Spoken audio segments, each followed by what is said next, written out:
The Duke sent her away for her own good. She came back engaged to his enemy. The candles had burned down to stubs.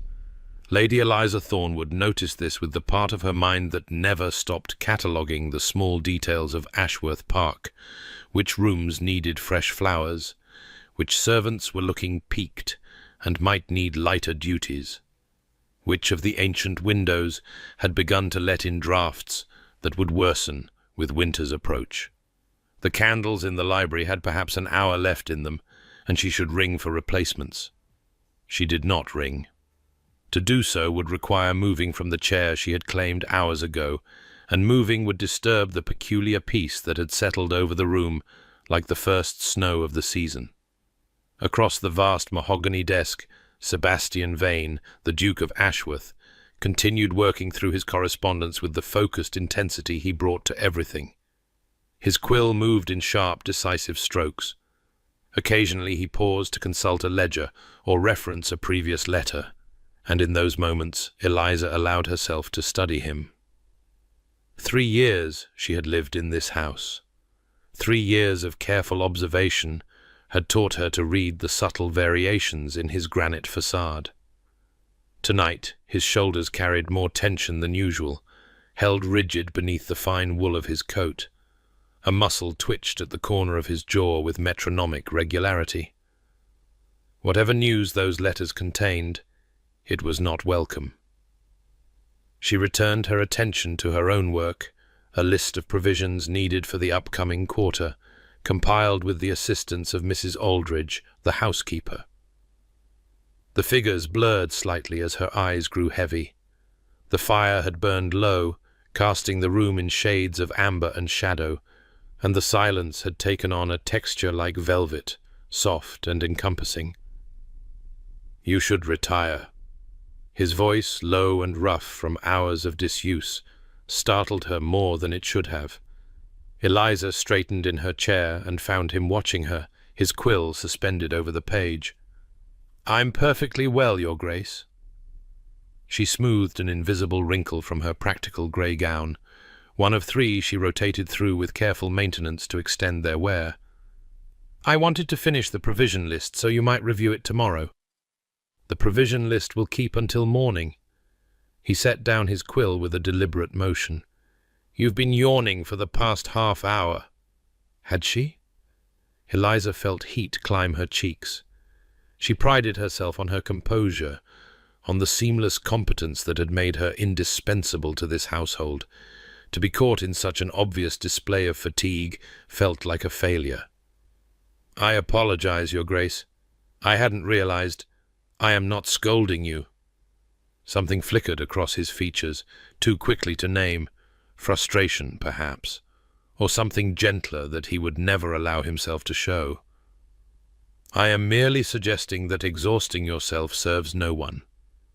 Least of all Lily, who will expect her usual morning lessons regardless of how late you sat up pretending to work." The mention of his niece softened something in Eliza's chest.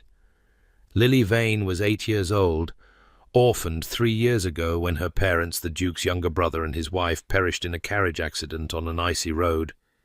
She had come to Ashworth Park a silent, grieving waif, and Eliza had been hired as her companion within the month.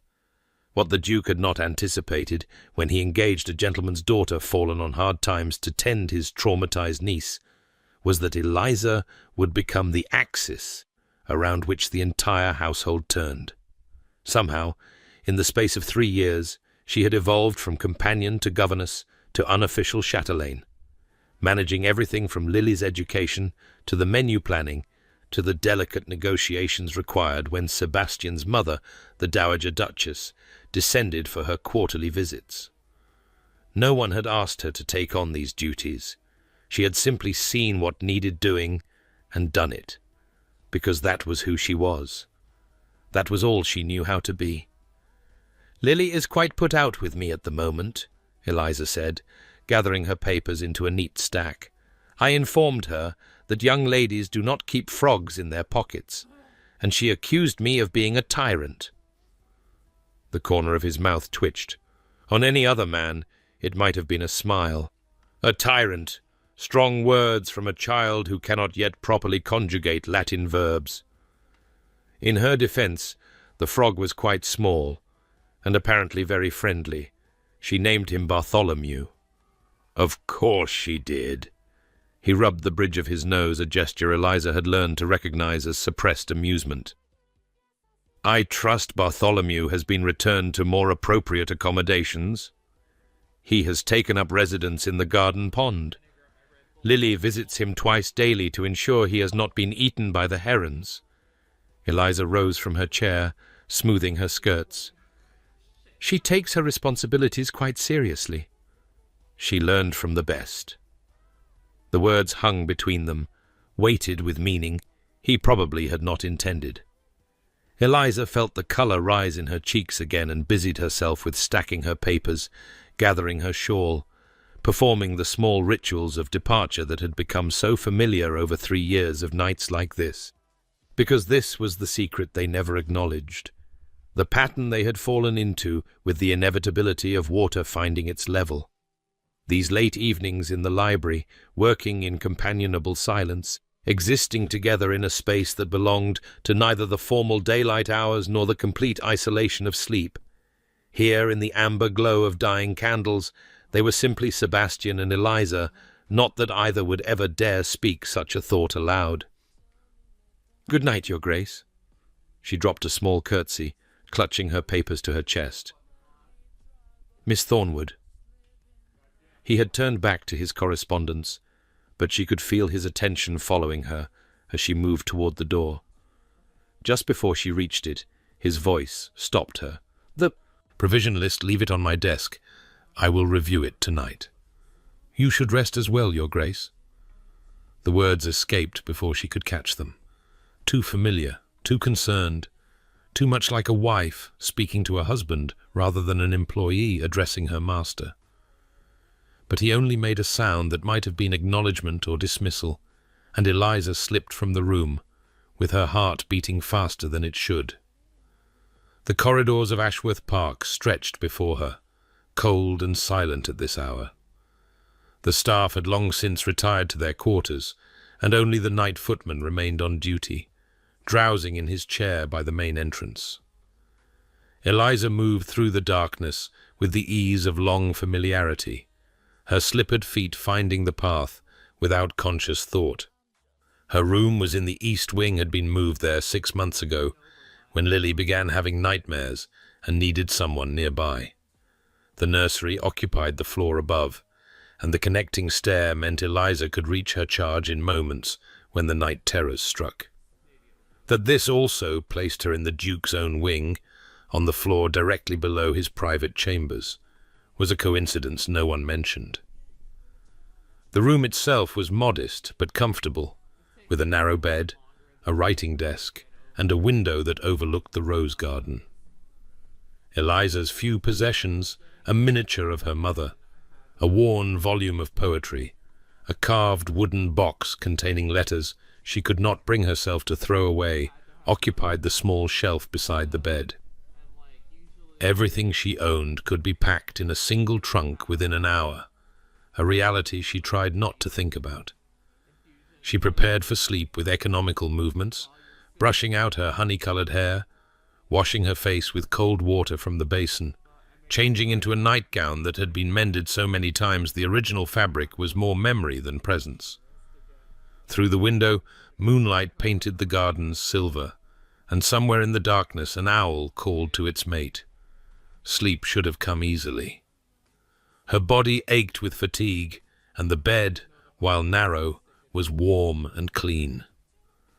But Eliza lay awake long after the candle guttered, staring at shadows on the ceiling and trying not to think about the way he had said she learned from the best, or the weight of his gaze following her from the room, or the 1,000 small moments that had accumulated over 3 years like snowdrifts against a wall. She was being foolish. She knew she was being foolish. The Duke of Ashworth was not for the likes of her, an impoverished earl's daughter with a disgraced father, and nothing to recommend her, but a talent for making herself useful. He had been married once, to a diamond of the first water, a beauty of impeccable breeding and substantial fortune. Lady Caroline Vane had died 5 years ago, and the Duke had made it abundantly clear that he had no intention of ever remarrying. What Eliza felt, what she had felt for longer than she cared to admit, was irrelevant. A private weakness to be managed, like a recurring headache or a tendency toward melancholy in winter. She would not indulge it. She would not allow it to compromise her position or endanger the security she had so carefully built.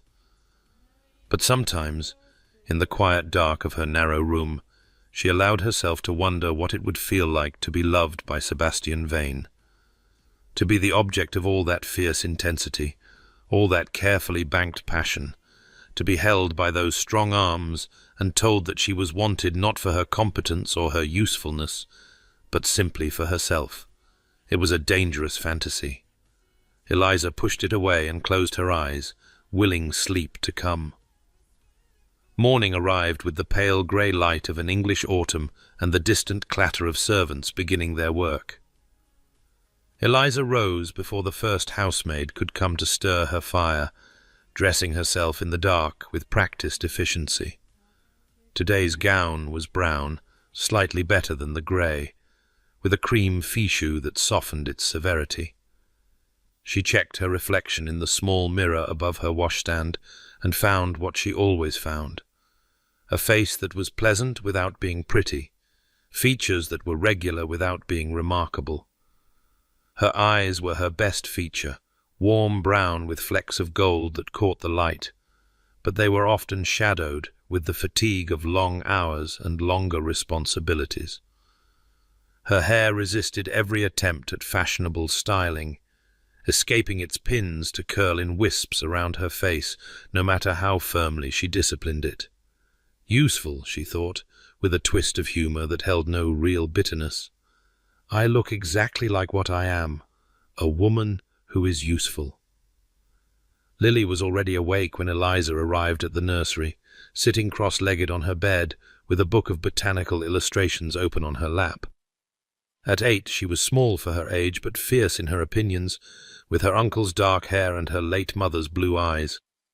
Those eyes lit up when Eliza entered, though her expression remained carefully neutral. "I am still angry with you about Bartholomew," she announced. "Good morning to you as well, Lady Lily." Eliza moved to open the curtains, letting in the watery sunshine. "I trust you slept well despite your fury." "Tolerably." Lily traced a finger over the illustration of a lily, her namesake flower, which she claimed to find boring compared to more exotic specimens. "I dreamed about frogs, hundreds of them. They were all named Bartholomew, and they lived in my pocket forever and ever." "That sounds rather crowded." Eliza sat on the edge of the bed, allowing herself this small informality before the day's lessons began. "However do you imagine they would all fit?" "Magic pockets, obviously." Lily closed the book with a snap and fixed Eliza with a searching look that was disconcertingly adult. "Why did you come to my room last night?" Eliza blinked. "I beg your pardon?" "Last night? I heard your door close very late, and this morning Mary said she found your candle burned all the way down. You were in the library again, weren't you, with Uncle Sebastian?" The use of his Christian name was a liberty only Lily was permitted to take. Eliza felt her cheeks warm and cursed the transparency of her complexion. "His Grace had correspondence to review. I was completing the household accounts." "You do that every week?" Lily's eyes narrowed. "You never stay so late unless you're helping him with something important." "The quarterly provision list is extremely important. Without proper planning, we might run out of tea, and then where would we be?" "You're deflecting." Another adult word, learned from listening to conversations she shouldn't have overheard. "That's what Uncle Sebastian does when he doesn't want to answer questions." Eliza sighed. The child was too perceptive by half. It was one of the things she loved most about her, and one of the things that made her most exhausting to manage. "What is it you actually want to know, Lily?" The girl was quiet for a moment, picking at a loose thread on her counterpane. When she spoke, her voice was smaller than before. "Are you going to leave?" The question struck Eliza like a blow. "Whatever would make you ask such a thing? Everyone leaves." Lily's chin trembled, though her eyes remained dry with the fierce control she had learned from her uncle. "Mamma and Papa left. Miss Hartley left." The previous governess, who had lasted all of 3 months before declaring Lily unmanageable. "Even grandmother leaves, every time she visits. She says she's going to stay longer, but she never does." Eliza gathered the child into her arms without conscious thought, holding her close against the morning chill. Lily resisted for only a moment before melting into the embrace, her thin shoulders shaking with suppressed emotion. "I am not going anywhere," Eliza said firmly. "I am exactly where I wish to be." "Promise?" "I promise." It was a foolish promise to make Eliza knew that even as the words left her mouth, she was an employee, dependent on the Duke's continued goodwill for her position. One wrong step, one breach of propriety, one shift in household politics, and she could find herself dismissed with nothing but a character reference and her meagre savings. But looking down at Lily's dark head, feeling the child's arms wrapped around her waist with desperate strength, Eliza could not bring herself to be sensible. Some promises mattered more than prudence. "Now then." She eased back, tucking a strand of hair behind Lily's ear. "Shall we discuss what happened to your French conjugations yesterday, or shall I assume the dog ate them?" "We don't have a dog." "A glaring oversight that I believe you have mentioned to your uncle approximately 100 times. 117. Lily's smile was watery, but genuine. "He says dogs are too much trouble. I told him he only says that because he's never met the right dog." "And what did he say to that?" "He made that face he makes when he's trying not to. Laugh. You know the one." Eliza did know. She knew it intimately, had catalogued every variation of Sebastian Vane's carefully controlled expressions over 3 years of close observation. The almost smile, the suppressed laugh, the flicker of warmth that appeared when he thought no one was watching. "Well," she said briskly, pushing away thoughts that had no place in a nursery, "perhaps if your French improves sufficiently, we might revisit the dog discussion. Shall we begin?" The morning passed in its usual rhythm of lessons and small negotiations. Lily was bright, but easily distracted, her mind darting from topic to topic, like a butterfly in a garden. Eliza had learned to channel this energy rather than fight it, weaving connections between subjects until history became a story, and mathematics became a puzzle, and even the dreaded French conjugations took on a kind of music. By midday, clouds had gathered over the estate, threatening rain that would keep them indoors for the afternoon. Eliza released Lily to the care of her nursemaid for luncheon and made her way downstairs to review the morning's household matters with Mrs. Aldridge. She was crossing the main hall when she heard voices from the drawing-room, the Duke's low rumble and a higher, more animated counterpoint that she recognized with a mixture of resignation and dread. Lady Fortescue had come to call. Eliza altered her course toward the servants' stairs, hoping to escape unnoticed, but she was too late. The drawing-room door opened, and the Duke himself emerged, his expression smoothed into the mask of polite neutrality he wore for visitors. "Miss Thornwood, a word, if you please." There was no refusing a direct summons. Eliza inclined her head and followed him into the drawing-room, where Lady Fortescue sat enthroned on the best settee, her sharp eyes taking in every detail of Eliza's appearance, with barely concealed contempt. Lady Fortescue was a widow of substantial means, and even more substantial ambition, with a marriageable daughter she had been dangling before the Duke for the better part of 2 years. That he showed not the slightest interest in Miss Fortescue's china doll prettiness had not dimmed her mother's determination. If anything, his indifference seemed to inflame it. "Miss Thornwood." Lady Fortescue's smile did not reach her eyes. How delightful! I was just telling His Grace how remarkable it is that you have remained in this position for so long. 3 years, is it not? Quite unprecedented for a companion. Miss Thornwood has made herself indispensable, the Duke said. His voice was flat, offering nothing. Indeed, indispensable. Lady Fortescue's emphasis made the word sound somehow improper. Well, I suppose every great house needs someone to manage the little details.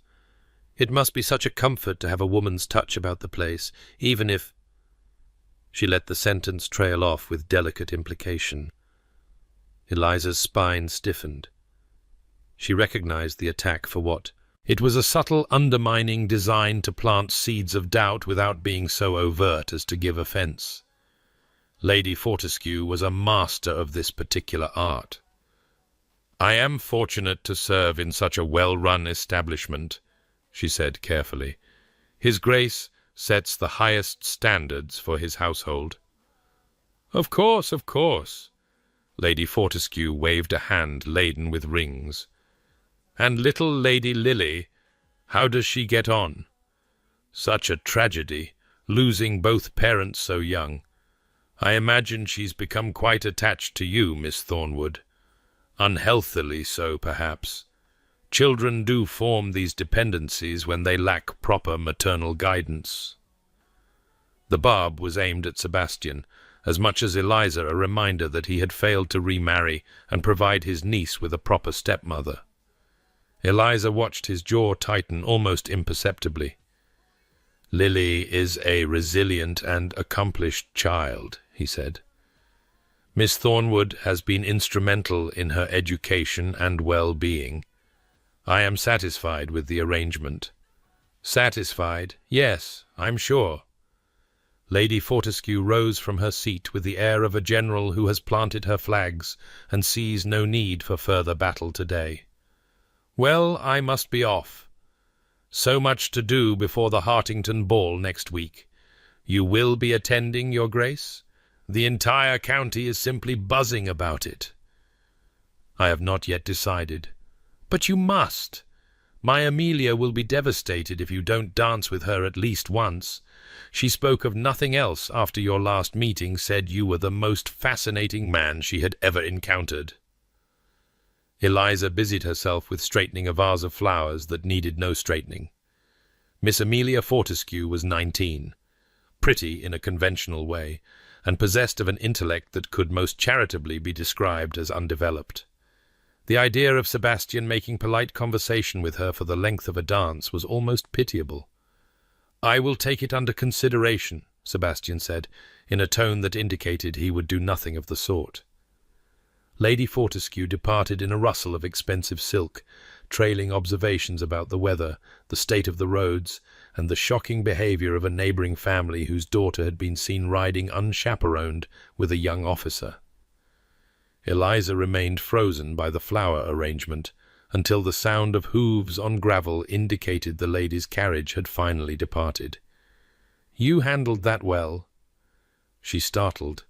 The Duke had moved closer while she was distracted, and now stood near enough that she could smell the clean scent of his soap and the faint trace of ink on his fingers. "I'm afraid I don't know what your Grace means."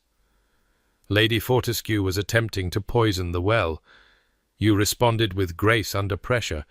It is appreciated." Eliza finally looked up and found him watching her with that intensity she both craved and feared. His grey eyes seemed darker today, troubled by something she could not name. "She is not wrong about everything," Eliza heard herself say. "My position here is unusual. People will talk. People always talk. It is their primary entertainment." His jaw tightened again. "You are not concerned with what Lady Fortescue thinks." "I am concerned with what everyone thinks, Your Grace. My reputation is—" She stopped, the words too raw to speak aloud. Her reputation was the only currency she possessed. An unmarried woman of gentle birth, without fortune or powerful connections, lived and died by the opinions of others. "Your reputation is spotless." His voice had taken on an edge. You are the model of propriety. No one could find fault with your conduct." "No one except me," Eliza thought.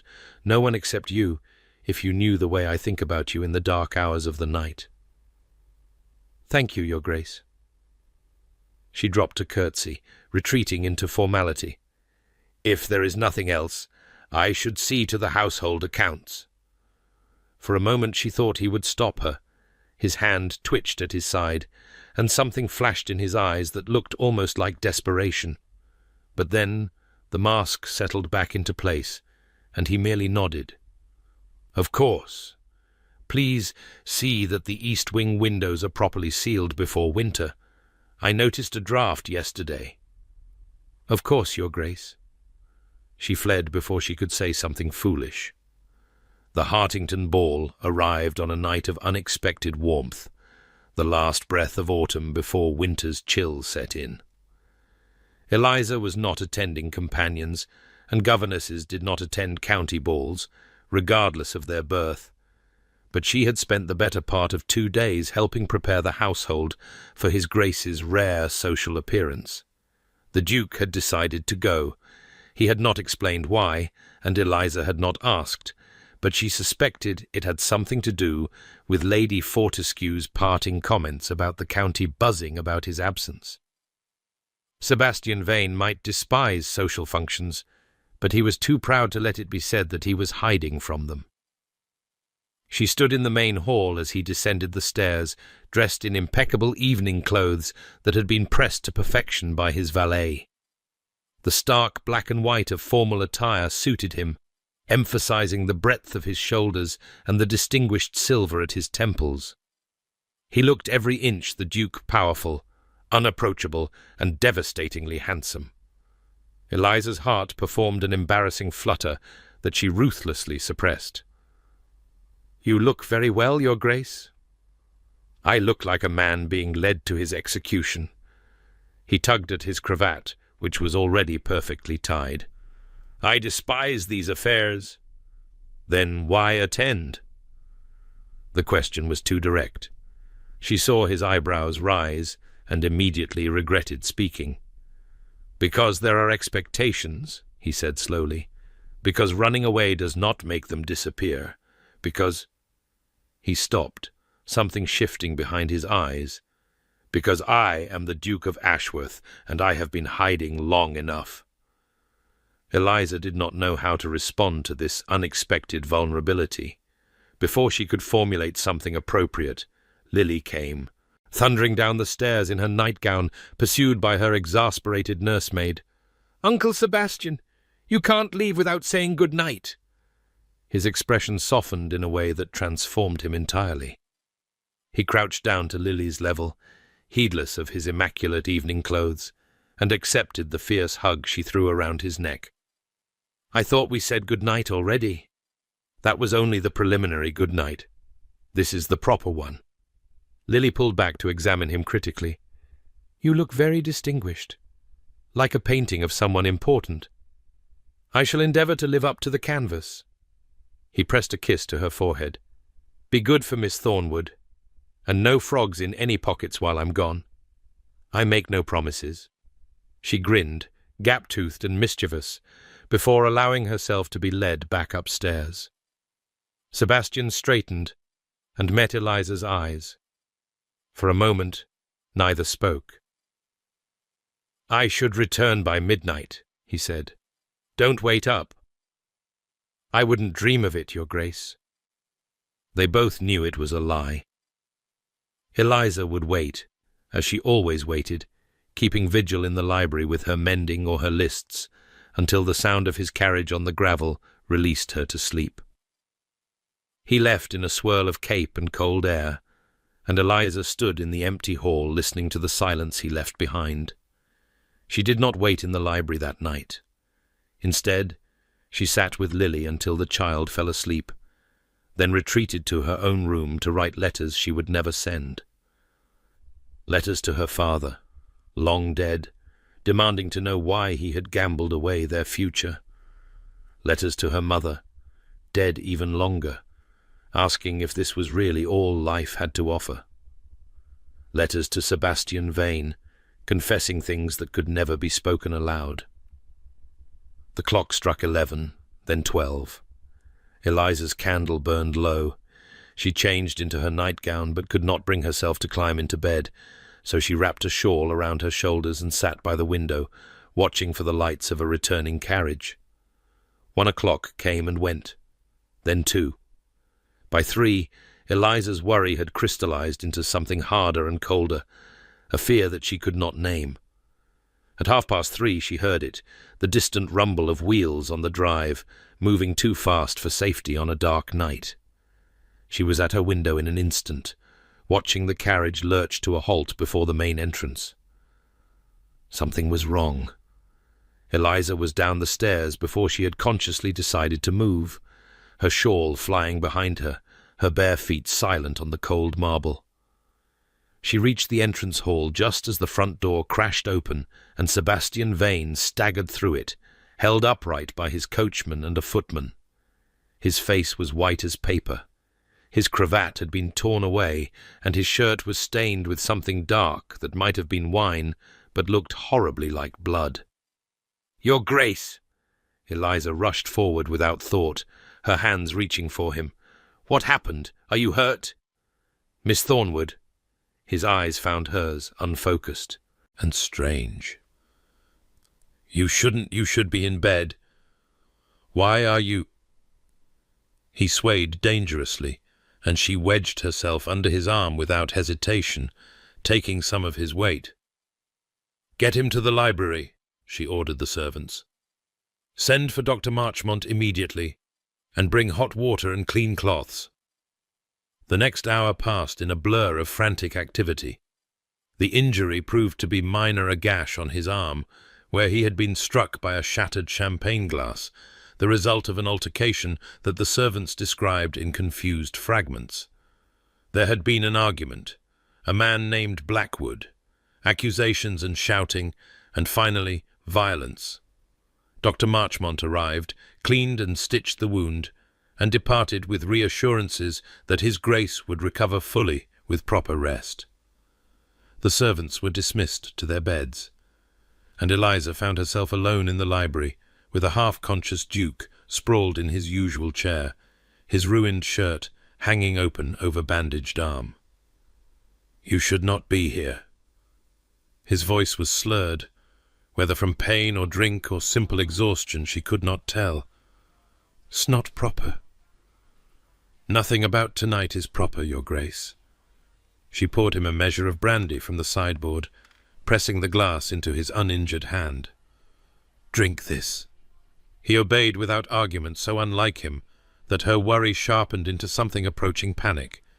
She knelt beside his chair, heedless of her thin nightgown and bare feet, and studied his face in the firelight. "What happened? Who is this Blackwood? Why would anyone—" "Marcus Blackwood." The name came out like a curse. "An old enemy. We have history. It's not important." "Someone attacked you with a glass. I would say that's rather important." His laugh was hollow. "Attacked is a strong word. He made certain insinuations. I responded unwisely. The glass was incidental." "Insinuations about what?" He was silent so long she thought he wouldn't answer. Then, "You." The word dropped between them like a stone in still water. "Me?" Eliza's voice came out strangled.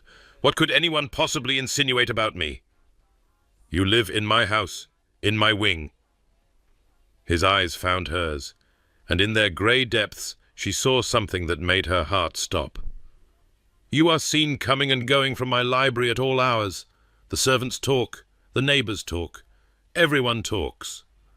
He laughed again, the sound jagged. "Blackwood merely said aloud what everyone else has been whispering, that I have debauched an innocent woman under my own roof. That your reputation is already ruined, whatever I pretend otherwise." Eliza couldn't breathe.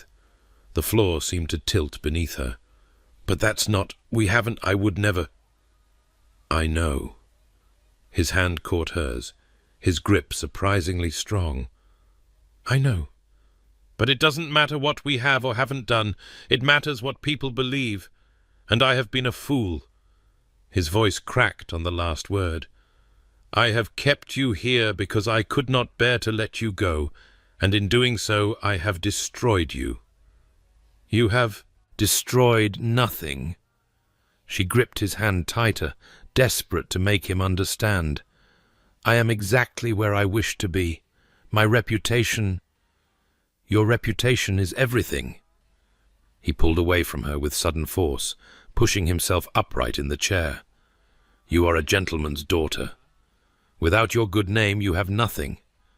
No chance of marriage, no chance of respectable employment, nothing but ruin and poverty and—" He pressed his uninjured hand over his eyes. "I cannot do this to you. I will not." "Do what?" The panic was rising in her chest now, a tide of dread she could not control. "Your Grace, what are you saying?" "I am saying you must leave Ashworth Park." Each word seemed to cost him something vital. "Tonight's events have made that clear. If you remain here, your reputation will be destroyed beyond salvage. There are already whispers Lady Fortescue saw to that. What Blackwood said tonight will spread by morning. The only way to stop it is distance, immediate, visible distance." "No." The word tore from her throat. "No, you cannot. I won't. I have already made arrangements." His voice had gone flat, the Duke's mask firmly back in place. "You will go to my mother's sister in Hertfordshire. Lady Penworth is respectable and well-connected. She will introduce you to society, help you find a suitable position, or—" he swallowed visibly, "or a suitable husband. Far from here, where the gossip cannot follow." Eliza felt as though she had been plunged into ice water. All the warmth drained from her body, leaving her cold and hollow and impossibly small. "You would send me away." Her voice did not sound like her own. "Just like that. After 3 years, you would simply— It is for your own good." The words came out harsh, almost cruel. "Can you not see that?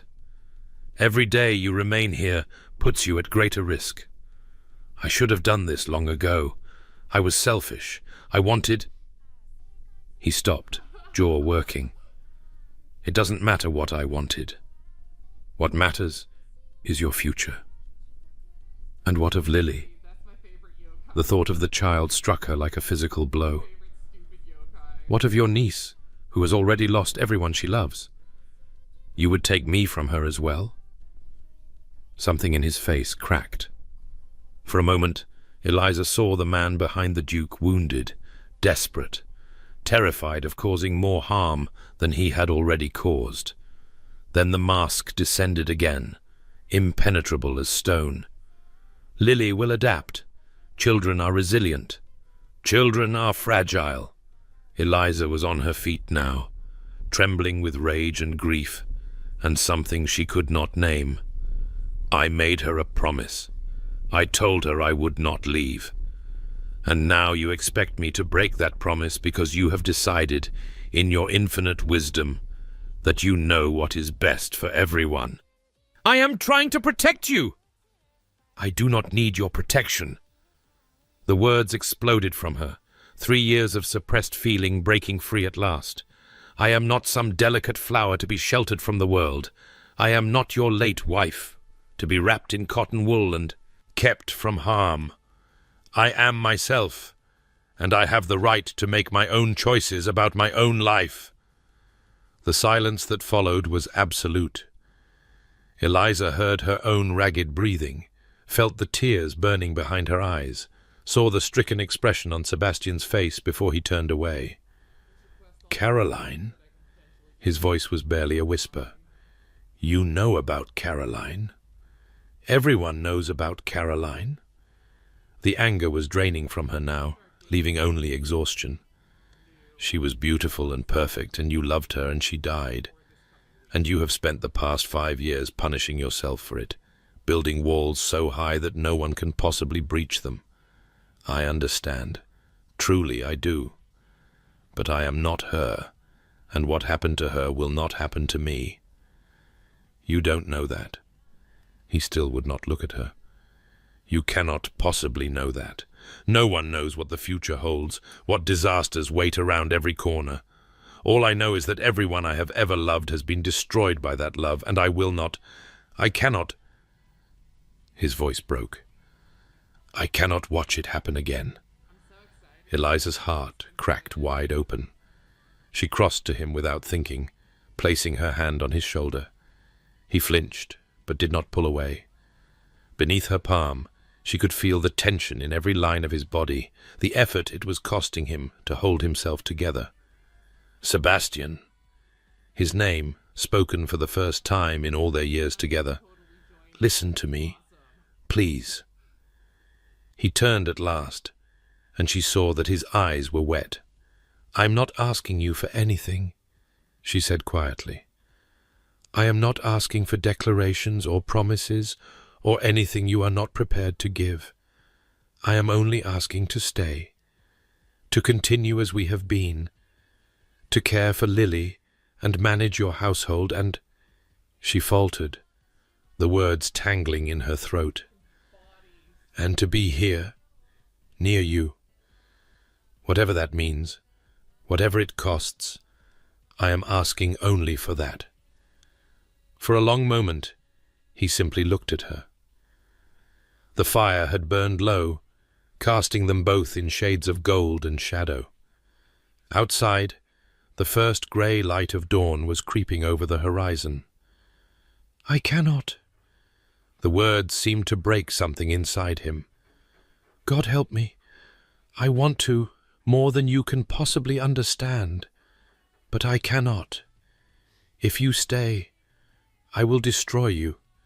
The way I destroyed Caroline. The way I destroy everything I touch. You did not destroy Caroline. Eliza gripped his shoulders, forcing him to meet her eyes. You loved her. That is not the same thing. She died because of me. The confession poured from him like blood from a wound. She was fragile. Her constitution was never strong, and I knew it, and still I insisted on an heir.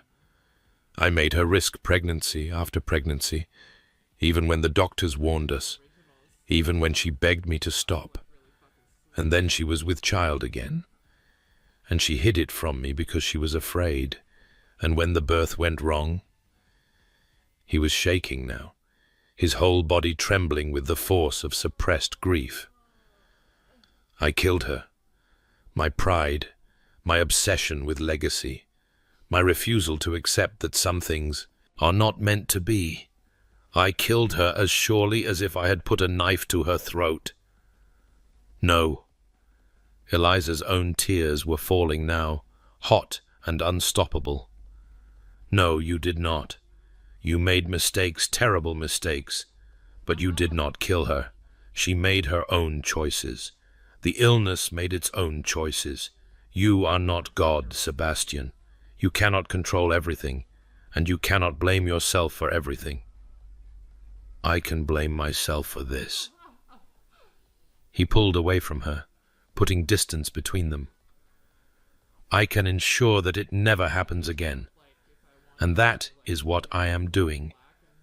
I am sending you away because I love— He stopped, horrified, as if the words had escaped without permission. The world went very still. What did you say? Eliza whispered. He stood frozen, trapped between confession and denial. The mask was gone entirely now, and in its place was only a man broken, grieving, desperate to protect and terrified of the consequences. It doesn't matter. His voice was raw. None of it matters.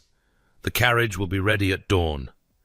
You will go to Hertfordshire, and you will forget any of this ever happened, and you will find someone worthy of you. Someone who can love you, without destroying you. And if I refuse? Then I will have you removed by force." The words were brutal, but his eyes begged her not to make him do it. "Please, please, Eliza. If you have ever cared for me at all, do this one thing. Let me save you, even if I cannot save myself." She could fight him. She could refuse to go, force him to make good on his threat, create a scene that would only prove Lady Fortescue's insinuations correct. Or she could accept this final cruelty as proof of what she had always known, that she was not worth fighting for, not worth keeping, not worth loving. That she was useful had only ever been useful, and now her usefulness was at an end. Very well. The words tasted like ash. "I will go." Something in his face crumbled. He reached for her one desperate, aborted gesture, then pulled back and turned away. "The carriage will be ready at 6. Mrs. Aldridge will help you pack." "And Lily?" The question scraped her throat. "Will I be allowed to say goodbye?"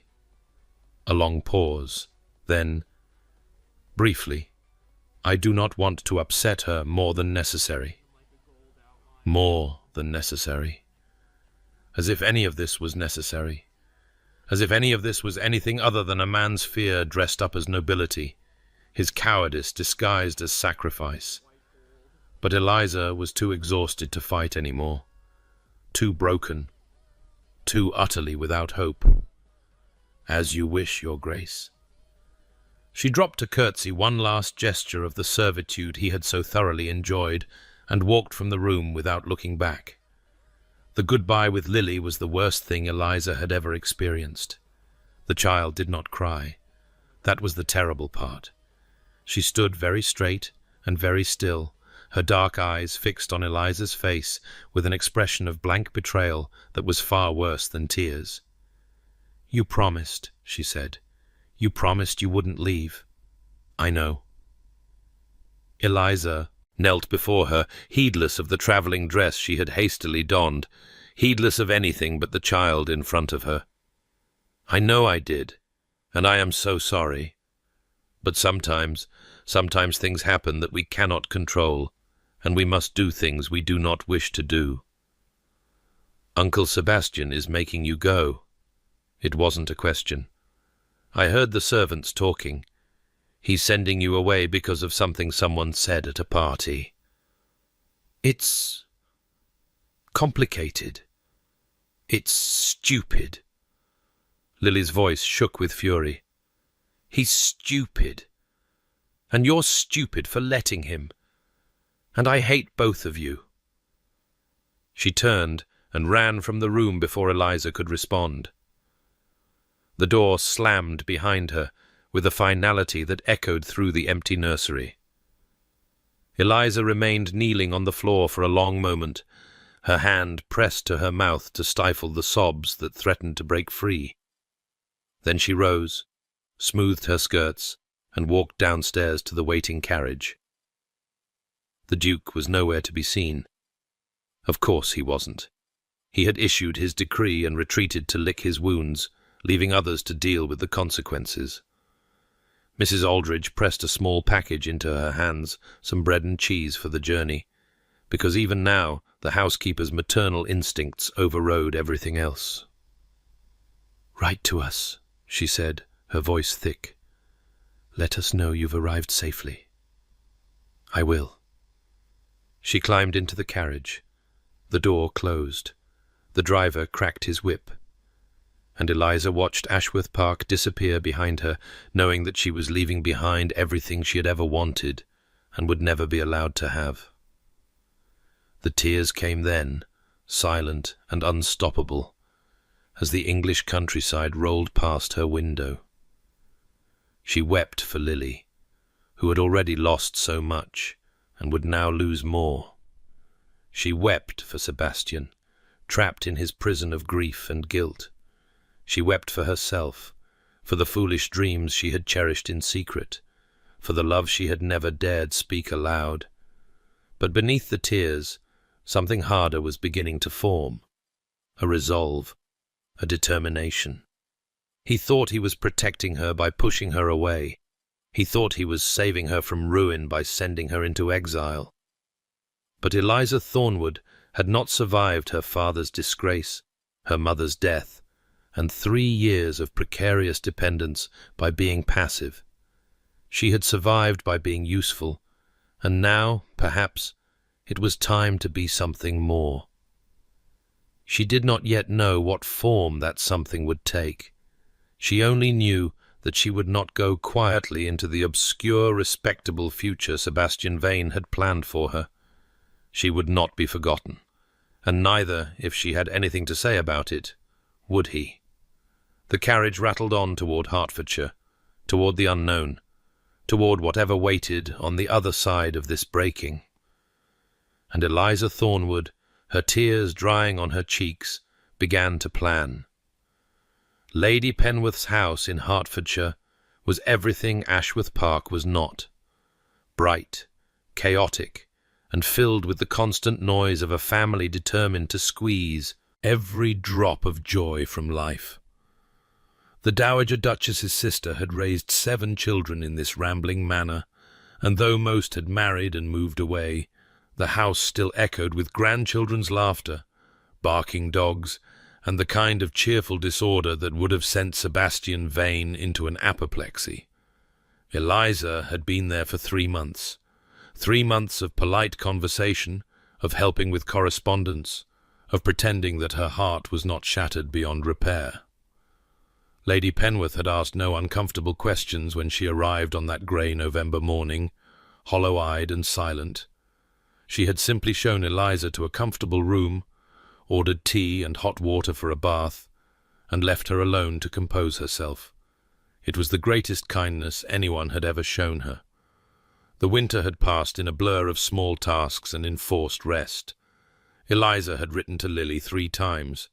None of her letters had been answered, though Mrs. Aldridge had sent a brief note confirming they had been received. She had not written to Sebastian at all. What was there to say? He had made his choice. She would not beg. But now spring was approaching, and with it came change. Lady Penwith's youngest daughter, Mrs. Harriet Cavendish, had arrived for an extended visit with her husband and 3 small children. The house was fuller than ever, and Eliza found herself drawn into the family's activities despite her best efforts to remain invisible. "You cannot hide in your room forever, my dear," Lady Penwith said one morning over breakfast, her sharp eyes missing nothing. "I understand the impulse, truly I do, but life must be lived, not endured." "I am not hiding," Eliza protested. "I simply prefer—" "Solitude? Yes, I had noticed." The older woman set down her teacup with a decisive clink. "Which is why I am insisting you accompany us to the Meryton Assembly this evening. No arguments. Harriet needs a sensible companion, and you need to remember that there is a world beyond whatever grief you are nursing." The Meryton Assembly. Eliza's stomach clenched. She had not attended a social gathering since arriving in Hertfordshire, had deliberately avoided any situation where she might be required to make conversation with strangers. The very thought of entering a ballroom, of being seen and assessed and found wanting, made her feel physically ill. But Lady Penwith was not a woman accustomed to being refused, and perhaps, Eliza thought wearily, it was time to stop hiding, time to begin building whatever new life awaited her, however pale and diminished it might seem compared to what she had lost. "Very well," she said. "I will attend." The assembly rooms at Meryton were modest compared to the grand ballrooms of London, but they were cheerful and well lit, filled with the cream of local society dressed in their finest. Eliza had borrowed a gown from Harriet, a soft blue silk that was slightly too fashionable for her taste, but that Lady Penwith had declared absolutely necessary if you are to make any kind of impression. She did not want to make an impression. She wanted to stand quietly in a corner, fulfill her obligation to appear in public, and return to her room as quickly as possible. But Harriet had other ideas. "Come, you must meet the Bennets," she said. taking Eliza's arm and steering her toward a cluster of people near the punch bowl. "Mrs. Bennet is the most tremendous gossip. She will know everything about everyone, which is either dreadfully tedious or wonderfully entertaining, depending on one's mood." Eliza allowed herself to be introduced, murmuring polite responses to the barrage of questions that followed. Mrs. Bennet was indeed a gossip, but her daughters seemed pleasant enough, 5 girls ranging from sensible to silly, all eager to discuss the newcomers who had recently taken the neighbouring estate. "A party from London," the eldest Miss Bennet explained, her gentle face alight with interest. "A gentleman and his friend, I believe. They are to attend this evening." "A gentleman with 5,000 a year," her mother interjected eagerly. "And his friend even wealthier, if the rumours are true. Jane, you must be sure to dance with both of them." Eliza smiled and nodded in the appropriate places, her mind wandering. She did not care about wealthy gentlemen from London. She did not care about dancing or gossip or any of the small concerns that animated these pleasant country people. She cared only about surviving this evening and returning to the quiet of her borrowed room. And then the door opened, and the world tilted on its axis. She knew him instantly, though she had never seen him before. Tall and lean, with hair the colour of burnished copper, and eyes that swept the room with an assessing intelligence that made her think absurdly of a fox surveying a hen-house. He was handsome in a sharp, dangerous way, all angles and edges where Sebastian was breadth and power, and he moved with the easy confidence of a man who knew his own worth. But it was not his appearance that stopped her breath. It was the name that rippled through the assembly rooms like a stone dropped in still water, passed from lip to lip with mingled curiosity and excitement. "Lord Marcus Blackwood, the Baron of Thornbury. Recently returned from the continent, they say." Blackwood. The name Sebastian had spoken with such venom on that terrible night. The man who had caused the altercation at the Hartington ball. The man whose insinuations about Eliza had precipitated her exile. Her first instinct was to flee, to slip away before he could notice her, before any connection could be drawn between the Duke of Ashworth's former companion and this assembly in a quiet corner of Hertfordshire. But before she could move, those sharp eyes found hers across the crowded room, and Lord Marcus Blackwood smiled. It was a smile of recognition, though they had never met. A smile that said he knew exactly who she was and found her presence here deliciously amusing. He began to make his way toward her, pausing to acknowledge introductions with easy charm, but his attention never wavered from Eliza's face. "Miss Thornwood." He bowed over her hand with perfect propriety. "What an unexpected pleasure. I had heard you had left Ashworth Park, but I never imagined I would have the good fortune to encounter you here." "Lord Blackwood," her voice came out steadier than she expected. "I was not aware we had been introduced." "We have not, but I make it my business to know everyone of interest, and you, Miss Thornwood, are very interesting indeed." His smile widened. "The woman who managed to thaw the frozen Duke, even if only temporarily. The entire ton talked of nothing else last season." Eliza felt heat climb her cheeks. "I'm afraid you have been misinformed. I was merely a companion to His Grace's niece. Nothing more." "Nothing more?" He raised an eyebrow. "How disappointing. And here I had been hoping for a more dramatic tale. Star-crossed lovers, forbidden passion, that sort of thing." "Life is rarely so theatrical, my lord." "On the contrary, Miss Thornwood. Life is almost always theatrical. We simply fail to recognize the drama while we are living it." He offered his arm. "Walk with me. I find the punch dreadfully flat, and I suspect you are as eager to escape Mrs. Bennet's interrogation as I am." She should refuse. Every instinct screamed that this man was dangerous, that his interest in her was not benign, that whatever game he was playing would end badly for everyone involved. But curiosity won over caution, curiosity, and a fierce, reckless anger at the man who had sent her here. Sebastian thought he was protecting her by keeping her away from danger. Very well. Let him see how well his protection had worked. She took Lord Blackwood's arm. The next several weeks passed in a blur of social engagements, each one featuring Lord Marcus Blackwood more prominently than the last. He was, Eliza discovered, a man of considerable charm and even more considerable intelligence.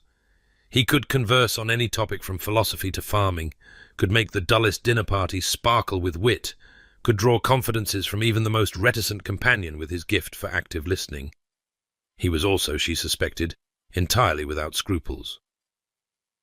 "You don't trust me," he observed one afternoon, as they walked through Lady Penwith's garden.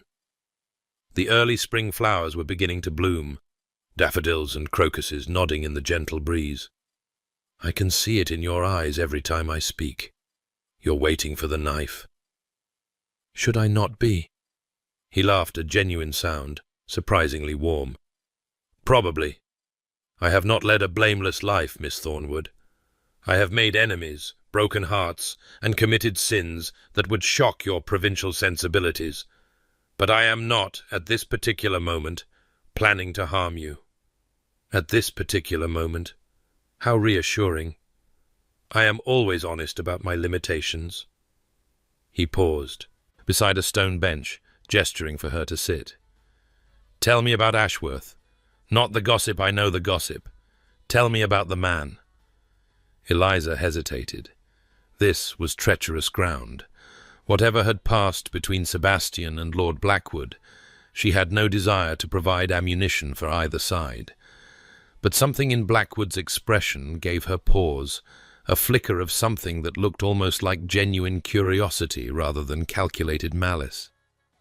"He is a good man," she said finally, difficult and distant and infuriatingly certain of his own righteousness, but good underneath it all. He takes care of his people. He loves his niece. He carries burdens that would crush a lesser man and never complains. You love him. It wasn't a question. That is none of your concern. Perhaps not. But it is true nonetheless. Blackwood leaned back against the bench, studying her with those unsettling eyes. What did he do to earn such loyalty? No, don't answer. I can guess. He saved you from something. Your father's debts, your mother's death, the marriage that was being arranged to that ancient roué. He swooped in like a dark avenging angel and carried you off to his castle, and you've been grateful ever since. Eliza's hands clenched in her lap. You seem to know a great deal about my personal history, my lord. I told you, I make it my business to know interesting people, and you are interesting, Miss Thornwood, far more interesting than Ashworth deserves. He reached out and touched her chin, tilting her face toward him. You could do better, you know. You could have a man who actually appreciates what he has, instead of locking it away in a tower for safekeeping. Is that what you're offering? Appreciation? I'm offering possibilities. His thumb traced along her jawline, the touch both gentle and proprietary. I'm offering a life beyond waiting for a man who will never allow himself to want you. I'm offering freedom. She should pull away. She should stand up and walk back to the house and never speak to this man again. But something held her in place, not attraction exactly, but a kind of desperate curiosity. What would it feel like to be wanted openly, without shame or apology? What would it feel like to be chosen instead of discarded? Why? She asked. Why me? You could have any woman in England. Why pursue the cast-off companion of your sworn enemy? Because you are magnificent. The words were simple, direct.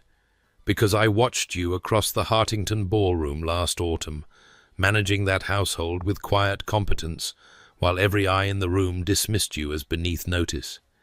Because I saw Ashworth watching you when he thought no one was looking, and I recognized the expression on his face. He loves you, Miss Thornwood. He loves you, and he sent you away rather than risk having to feel it. And that, his voice hardened, that is a waste I cannot abide. So I am a weapon, a means to wound him. You are a woman who deserves to be valued. If that happens to wound Ashworth in the process, consider it a pleasant side effect." He released her chin and sat back. "I am not asking for your heart, Miss Thornwood. I am only asking for your hand. Marry me. Let me give you the life you deserve. And if, in the process, we teach Ashworth a valuable lesson about the cost of taking beautiful things for granted, well, I can think of worse ways to spend a marriage." Eliza stared at him. Of all the things she had expected from this conversation, a proposal of marriage had not been among them. "You cannot be serious." "I am always serious about acquisitions." He smiled, but there was something genuine beneath the mockery. "I know what I am offering sounds calculated. It is. But I am also offering something real, a partnership between two intelligent people who understand the world as it actually is, not as romantic fantasy would have it be. You would want for nothing. You would have freedom to pursue your interests, to manage our household as you see fit, to build whatever life appeals to you. And in return, I would have a wife whose company I actually enjoy, which is more than most marriages can claim." And what of love? Love is a fairy story told to keep young women compliant. Respect, affection, compatible temperaments, those are the foundations of a successful marriage. Love is just the gilt on the frame. He stood, offering her his hand. "Think about it. I'm not asking for an answer today, but think about what I'm offering.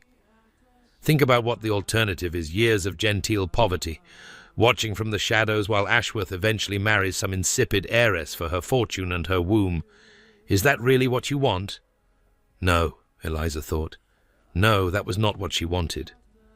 She had never wanted anything less, and for the first time since leaving Ashworth Park, she felt something other than despair. She felt possibility.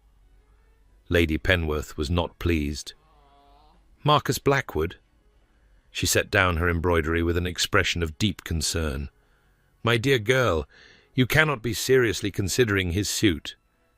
He has been nothing but courteous and attentive." Eliza kept her voice calm, though her heart was racing. "His reputation may be questionable, but his behavior toward me has been exemplary.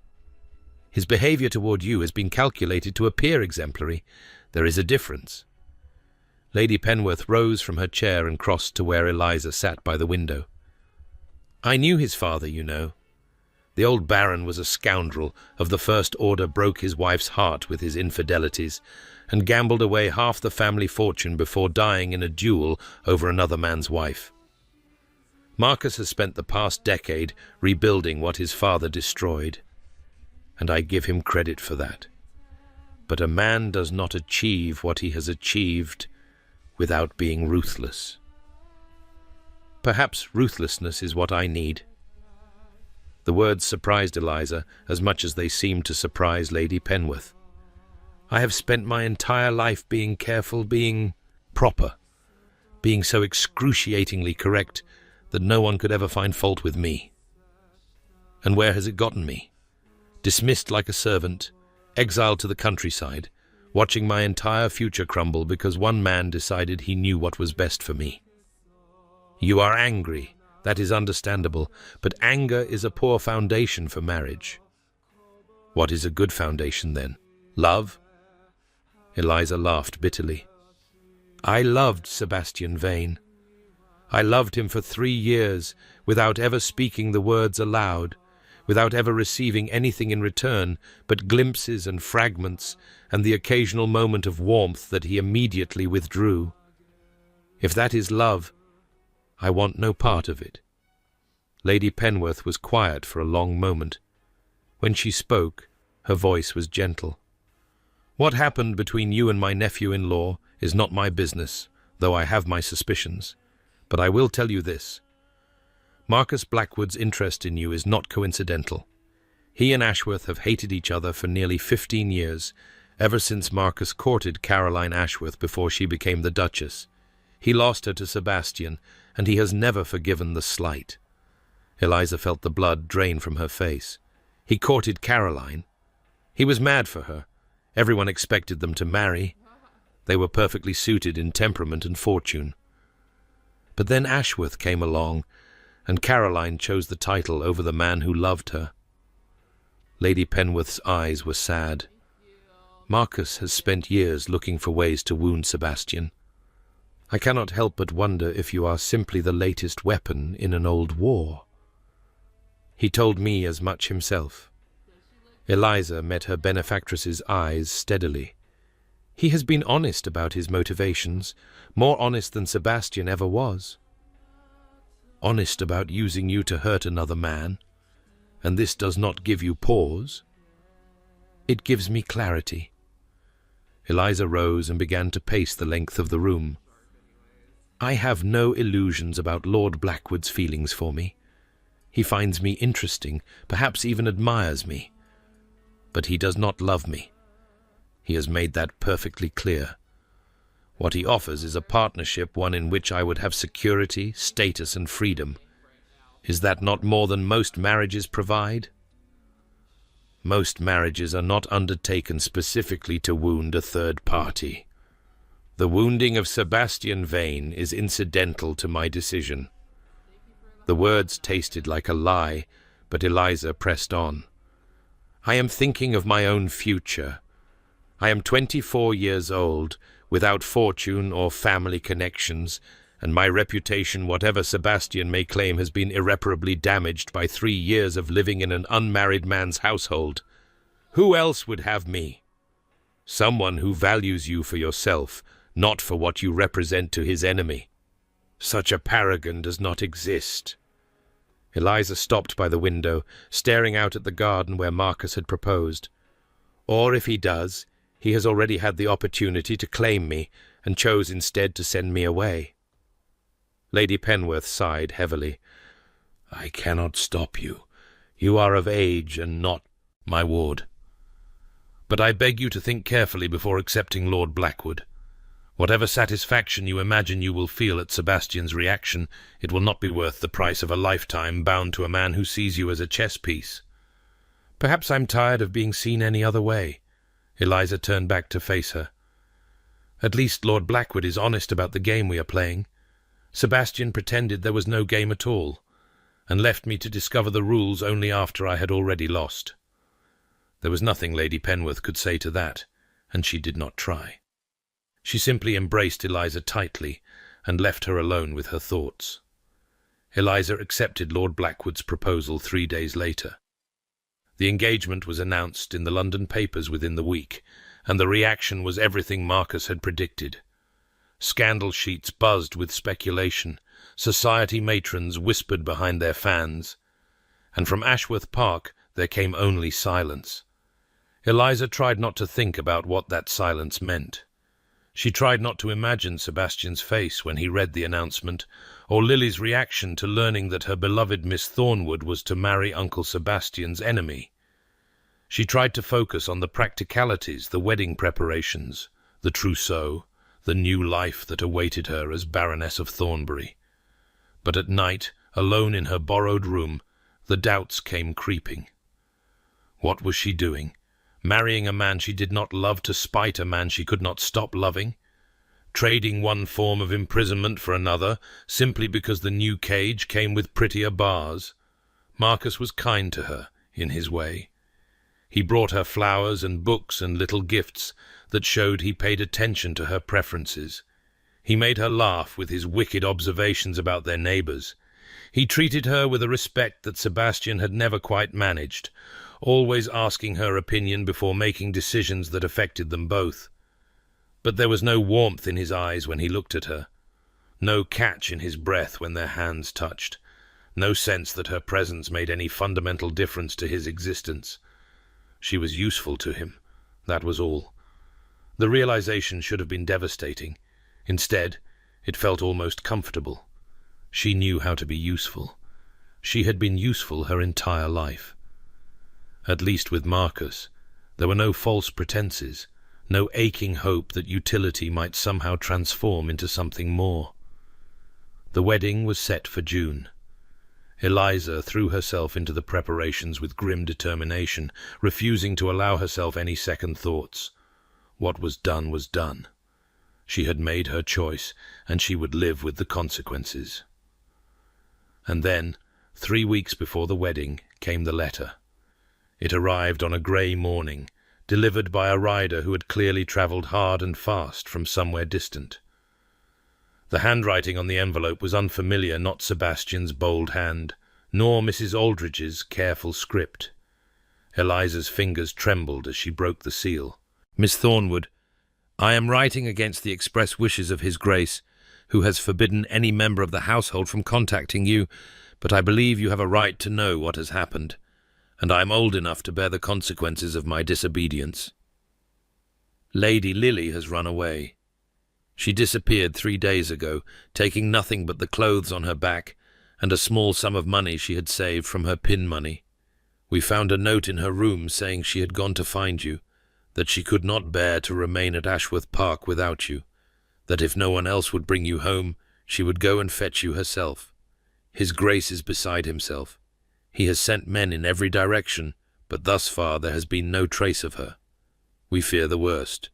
I know you have no reason to care what becomes of this household after the way you were treated. But Lily loves you, and I believe you love her. If you have any knowledge of her whereabouts, or if she has somehow made her way to you, please send word immediately. Yours in desperation, Mrs. Aldridge." The letter fell from Eliza's nerveless fingers. Lily. 8-year-old Lily, out in the world alone, trying to cross the country to reach a woman who had promised never to leave and then broken that promise. Lily, who had already lost everyone she loved. Lily, who was now lost herself because Eliza had been too proud, too wounded, too consumed with her own pain to think about what her departure would mean. She was on her feet before she knew she was moving, shouting for her maid, for Lady Penworth, for anyone who could help her prepare to leave immediately. She had to go to Ashworth Park. She had to help find Lily. Nothing else mattered, not the wedding, not Marcus, not even Sebastian. Nothing mattered but the child. The journey north took 2 days of hard travel. Eliza barely slept, barely ate, her mind consumed with visions of Lily hurt or frightened or worse. She had hired a private carriage and instructed the driver to change horses as often as necessary, paying whatever it cost to shave hours off the journey. She arrived at Ashworth Park at dusk on the 2nd day, stumbling from the carriage on legs stiff from sitting. The great house loomed before her, achingly familiar despite everything that had happened. The windows blazed with light. The entire household was clearly awake, despite the late hour. She had barely reached the front steps when the door flew open and Sebastian Vane emerged. He looked terrible. His dark hair was dishevelled, his cravat missing entirely, his eyes hollow with exhaustion and fear. He stopped short when he saw her, his expression cycling through a dozen emotions too quickly to name shock, relief, anger, longing, and something that looked almost like agony. "You came." His voice was hoarse. "I didn't. Mrs. Aldridge wasn't supposed to. Where is she?" Eliza pushed past him into the entrance hall. "Have you found her? Is she safe?" "We don't know. We've searched everywhere within a day's ride. There's been no trace." He followed her, his hand reaching for her arm and then pulling back. "How did you get here so quickly? The letter could only have reached you yesterday." "I left within the hour of receiving it." She was already striding toward the library, her mind racing through possibilities. What exactly did her note say? What route would she have taken? Who has she been talking to recently who might have given her ideas about travel? "Eliza." His hand caught her elbow, stopping her. "Eliza, stop. Look at me." She turned, and the raw emotion in his face nearly undid her. "I am so sorry." The words seemed to cost him everything. "I never meant for this to happen. I never imagined she would. I thought I was protecting both of you, and instead I've—" His voice broke. "If anything happens to her, I will never forgive myself. Nothing is going to happen to her. Eliza made her voice firm, though her heart was hammering. She is intelligent and resourceful, and she loves you. She would not do anything truly dangerous. She is 8 years old. Everything is dangerous when you are 8 years old. Then we will find her before anything dangerous can happen. She pulled her arm free and continued toward the library. Now, show me the note. Show me everything you've found. We are wasting time standing here trading recriminations. For a moment, he simply stared at her. Then something in his expression shifted, a kind of wondering recognition, as if he were seeing her clearly for the first time. "God, I've missed you," he said. Eliza pretended not to hear. They worked through the night, poring over maps and interviewing servants, and piecing together every scrap of information about Lily's movements in the days before her disappearance. By dawn, a picture had begun to emerge. Lily had not simply run away in a fit of emotion. She had planned. She had saved money. She had asked questions of the cook's son, who had once worked as a stable hand at a posting inn, about how one might travel across country without attracting attention. She had taken a specific route, not the main roads, where she might be recognized, but smaller paths through villages where a well-dressed child might pass unremarked. "She's heading for Hertfordshire," Eliza said, tracing the route on the map. "She's going to Lady Penworth's house. She thinks that's where I am. Then we go to Hertfordshire." Sebastian was already moving toward the door. "I'll have the carriage brought around immediately." "Wait!" Eliza caught his arm. "If she's travelling on foot and by farmer's cart, as your stable master suggests, she won't have made it halfway yet. We need to intercept her on the road, not wait for her at the destination." "Then where do we start?" Eliza studied the map, calculating distances and likely stopping points. "Here." She pointed to a small market town about 3 days' walk from Ashworth Park. "It's on the route she would likely take, and it's large enough to have an inn where a child might try to find shelter. We should start there and work backward." Sebastian nodded, his expression grim. "I'll have 2 horses saddled. We can travel faster that way than by carriage." "I'll ride with you." He hesitated. "You don't have to. She ran away to find me." Eliza met his eyes steadily. "I will not sit here and wait while others search for her. I owe her that much." For a moment, she thought he would argue, but then he simply nodded and strode from the room, calling for his stable master as he went. They rode hard through the morning, stopping only to change horses and make inquiries at every inn and farmhouse along the way. At first, there was nothing. No one had seen a young girl travelling alone. No one remembered anything unusual. But by mid-afternoon, they had their first lead. "Aye, I remember her," said the innkeeper at a coaching station on the main road. "Dark-haired little thing, dressed too fine for the likes of this place. She came in yesterday morning asking about coaches to Hertfordshire. I told her she needed money for a ticket, and she looked at me like I'd suggested she murder her grandmother." "Did you see where she went?" Sebastian's voice was sharp with desperation. "South, I think. On foot. She had a stubborn look about her, reminded me of my own daughter, truth be told. I thought about stopping her, asking if she needed help, but she was gone before I could get around the counter." They pushed on, following the southern road, stopping at every cottage and shop to ask if anyone had seen a young girl travelling alone. The sun was beginning to set when they finally found her. She was sitting on a stone wall beside a sheep pasture, her fine dress torn and muddy, her dark hair tangled around a face streaked with tears. When she saw them approaching on horseback, she scrambled to her feet and began to run, not away, but toward them, her arms outstretched, and a sob tearing from her throat. Eliza was off her horse before it had fully stopped, dropping to her knees in the dirt as Lily crashed into her arms. The child was crying so hard she could barely breathe, her words coming out in broken fragments. You came. I knew you would come. I'm sorry. I'm so sorry. I couldn't stay there without you." "Hush."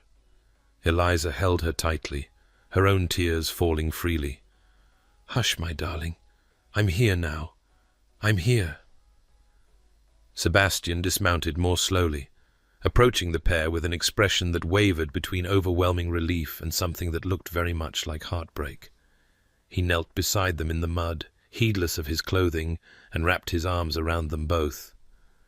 "Never," he said hoarsely, "never do that again. Do you understand me? You could have been killed. You could have been—" His voice broke.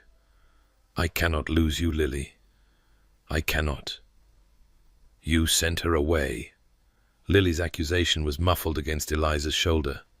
"You promised you would take care of us, and then you sent her away." "I know." Sebastian's hand stroked his niece's tangled hair. "I know. I was wrong. I was so wrong. Will you bring her back?" Lily pulled back to look at him, her face blotchy with tears. "Will you let her stay this time?" Sebastian's eyes met Eliza's over his niece's head. In them she saw everything he had never allowed himself to say, love and longing, and a desperate hope that it was not too late. "That," he said quietly, "is not my decision to make." They found lodging at a nearby inn, a modest establishment whose proprietress was sympathetic to the tale of a runaway child and her frantic guardians. Lily was bathed and fed and put to bed in the inn's best room, falling asleep almost instantly with the exhaustion of her adventure, which left Eliza and Sebastian alone in the small parlour, the fire burning low between them. "You're engaged." He said it flatly, stating a fact rather than asking a question. "To Marcus Blackwood." "Yes." "Do you love him?" Eliza considered lying. It would be easier, in some ways a clean break, a clear ending to whatever had existed between them. But she was tired of lies, tired of evasions, tired of pretending that the truth could be avoided forever. "No," she said, "I don't love him." Sebastian closed his eyes. "Then why?" "Because he asked. Because he wanted me. Because when you sent me away, I thought—" She stopped, the words catching in her throat. "I thought I would never feel anything again. And then he came along, and he was honest about what he wanted. And it seemed like enough. It seemed like more than I deserved. More than you deserved." He opened his eyes, and the raw pain in them made her breath catch. "Eliza, you deserve everything. You deserve a man who adores you, who cannot imagine his life without you, who would move heaven and earth to make you happy. You deserve—" He laughed bitterly. "You deserve far better than me. I know that. I have always known that." "Then why did you send me away?" The question hung between them, demanding an answer he had never been willing to give.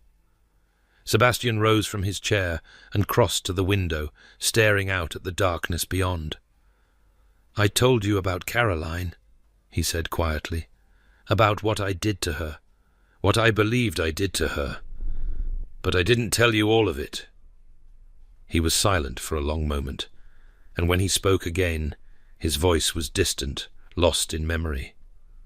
"I loved Caroline. Not the way I—" He stopped, swallowed. "I loved her the way a young man loves his first infatuation. She was beautiful and charming, and everything I had been told to want. But she was also fragile, and I refused to see it. I refused to see anything that contradicted what I wanted to believe." "What happened?" Eliza asked softly. "She became pregnant within the first year of our marriage. It was difficult. She was ill constantly, could barely keep food down. The doctors warned that her constitution was not suited for childbearing. But she insisted on continuing, and his voice cracked. "I was so desperate for an heir. so consumed with duty and legacy, that I couldn't see what was right in front of me. He turned back to face her, his expression haunted. She miscarried that first child, and the second, and the third. Each time it happened, she grew weaker, more fragile. The doctors begged me to stop, begged me to accept that we might never have children, that trying again would kill her. But she wouldn't listen, and I was too cowardly to make her. Sebastian. The fourth pregnancy seemed different. She was stronger, further along than she had ever gotten before. We both allowed ourselves to hope. His laugh was hollow. She hid how sick she was. She hid everything from me because she knew I would try to protect her, and she couldn't bear my protection any more, and when the birth came, he couldn't finish. He didn't need to. She died, thinking I blamed her, he said, for not giving me an heir, for not being strong enough. She died believing she had failed me, when in truth I was the one who failed her. I failed to see her. I failed to protect her from my own expectations. I failed to love her the way she deserved to be loved. And you've been punishing yourself ever since. Eliza rose and crossed to him, stopping just short of touching distance. Sebastian, what happened to Caroline was a tragedy. But it was not your fault, not entirely. She made choices too. The doctors made choices. Everyone involved shares the responsibility. That's what I told myself. For years, that's what I told myself. He met her eyes, and the intensity there made her heart stutter. And then you came. And you were so different from Caroline, so strong and capable and utterly unbreakable.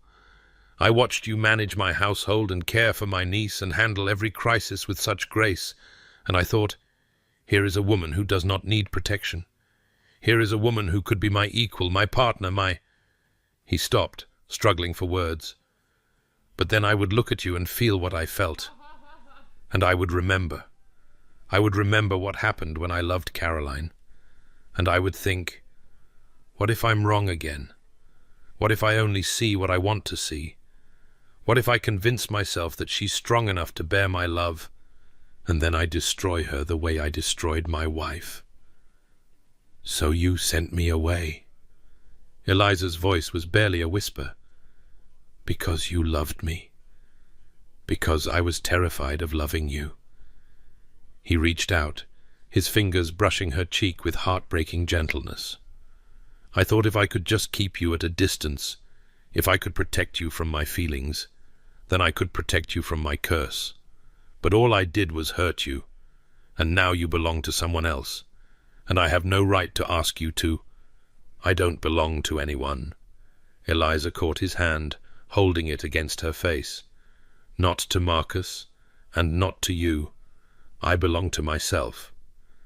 I know. That's what makes you. He swallowed hard. That's what I love about you. That's what I love. The words fell into the silence like stones, into still water, ripples spreading outward until they touched every corner of the room. You love me, Eliza repeated. I love you. I have loved you for longer than I can remember. I have loved you so completely and so desperately that the thought of living without you feels like being asked to live without air. He closed his eyes, pain etched across his features. But I have no right to say it. You are engaged to another man, a man I gave you to with my own cowardice and cruelty. Marcus doesn't want me, Eliza said quietly. He wants to hurt you. I am merely the weapon he chose. Sebastian's eyes flew open. What? He told me himself. He courted me because I belonged to you, because he knew that taking me would wound you in ways that nothing else could. He does not love me. He does not even pretend to love me. He simply saw an opportunity for revenge, and I was foolish enough to provide it. And you still agreed to marry him? Sebastian's voice was rough with something that might have been anger, or might have been anguish. I agreed because I was angry, because I wanted to hurt you the way you had hurt me, because I thought—" She laughed, the sound jagged and bitter. "I thought if I couldn't have love, I might as well have spite. It seemed like a fair trade at the time. And now?" Eliza looked at him, really looked at him, seeing past the Duke's facade to the wounded man beneath. He was not perfect. He was not the romantic hero of her girlhood fantasies. He was difficult and distant, and had caused her immeasurable pain. But he was also the man who had welcomed her into his home when she had nowhere else to go. The man who had trusted her with his household and his niece. The man who had sat with her in companionable silence on countless evenings, their connection too deep for words. The man who loved her, who had always loved her, even when he was too terrified to admit it. "Now," she said slowly, "I think we have both been fools, and I think it is time to stop." She rose on her toes and kissed him. For a moment he was frozen, too shocked to respond. Then his arms came around her with desperate strength, and he was kissing her back with all the passion he had suppressed for years, fierce and tender and consuming, a confession more eloquent than any words could be. "Eliza." He breathed her name against her lips like a prayer. "Eliza, I don't deserve—" "Stop!" She pulled back just far enough to meet his eyes. "Stop telling me what you deserve. Stop deciding what I should want. For once in your life, Sebastian Vane, just ask me what I want, and then trust me to know my own mind." He stared at her for a long moment. Then, slowly, a smile began to spread across his face, the first genuine smile she had ever seen him wear, transforming his stern features into something almost boyish. "What do you want, Eliza Thornwood?" She considered the question carefully. "I want to break my engagement to Marcus Blackwood. I want to return to Ashworth Park and continue raising Lily. I want to wake up every morning knowing that I'm exactly where I belong. And," his voice was rough with hope, "and I want you to stop hiding from your feelings. I want you to let me in all the way in, not just the parts you think I can handle. I want a partner, not a protector. I want—" She took a breath. "I want to spend the rest of my life with a man who loves me, and who is brave enough to show it. Even if that man has spent years pushing you away, even then," she smiled. "Everyone deserves a second chance, Sebastian, even difficult dukes who think they know best." He laughed, an actual laugh, full and warm, and pulled her close again. "I will spend the rest of my life trying to deserve you," he murmured against her hair. "I will probably fail more often than I succeed, but I will never stop trying. I swear it." "That," Eliza said, "is all I have ever asked." From the doorway came a small, sleepy voice. "Does this mean you're staying?" They turned to find Lily standing in her nightgown, her dark eyes wide with hope. How long she had been watching, Eliza could not guess. Long enough, clearly. "Yes," Eliza said, opening her arms. "I'm staying." Lily flew across the room and threw herself at them both, and for a long moment the three of them stood wrapped together, a family forged from loss and love and the stubborn refusal to give up on each other. "I knew you would fix it," Lily said smugly. "I knew if I ran away you would both have to stop being stupid." "That," Sebastian said dryly, "was extremely dangerous and absolutely forbidden, and you are grounded until you turn 30. "Worth it," Lily declared, and buried her face in Eliza's shoulder with a contented sigh. Breaking the engagement to Marcus Blackwood proved simpler than Eliza had feared. She wrote to him the next morning, explaining in plain terms that she could not marry him not because of Sebastian, but because she had finally recognized that she deserved more than a partnership of convenience. She expected anger, recriminations, perhaps even threats. What she received instead was a brief note that surprised her with its honesty. "Miss Thornwood, I cannot say I am surprised. You were always too good for my scheme, even if you couldn't see it yourself. For what it's worth, I wish you well. Ashworth is a fool, but he is an honest one, which is more than I can say for myself. Perhaps you will succeed in teaching him what I never could, that love is not a weakness to be feared, but a strength to be embraced. I bear you no ill will.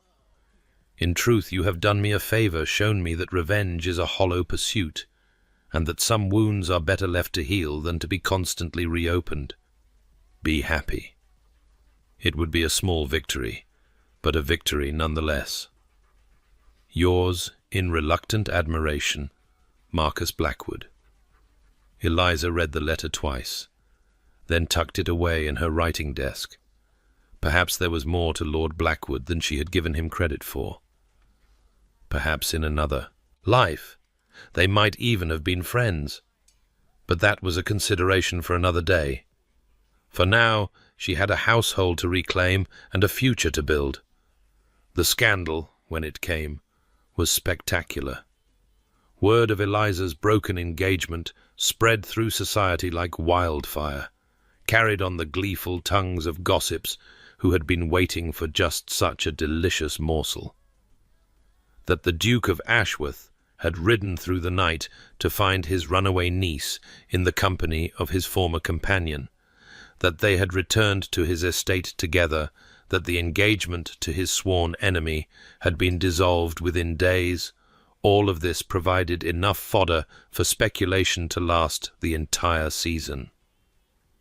Lady Fortescue was particularly vocal in her condemnation. "Shameless," she declared to anyone who would listen. "Absolutely shameless.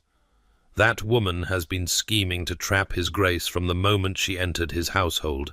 Mark my words, there will be an announcement within the month, and then we shall see what kind of duchess this fortune-hunter makes."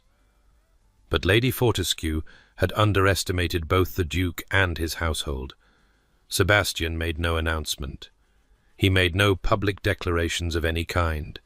Instead, he did something far more powerful. He simply lived his life, openly and without apology, with Eliza at his side. She resumed her position at Ashworth Park, but the nature of that position had fundamentally changed. She was no longer the invisible companion, the useful servant who managed everything while receiving credit for nothing. She was introduced to visitors as Miss Thornwood, who has been invaluable to this household. She sat at Sebastian's right hand at dinner. She accompanied him to church on Sundays, her arm through his, while the local gentry watched with barely concealed fascination.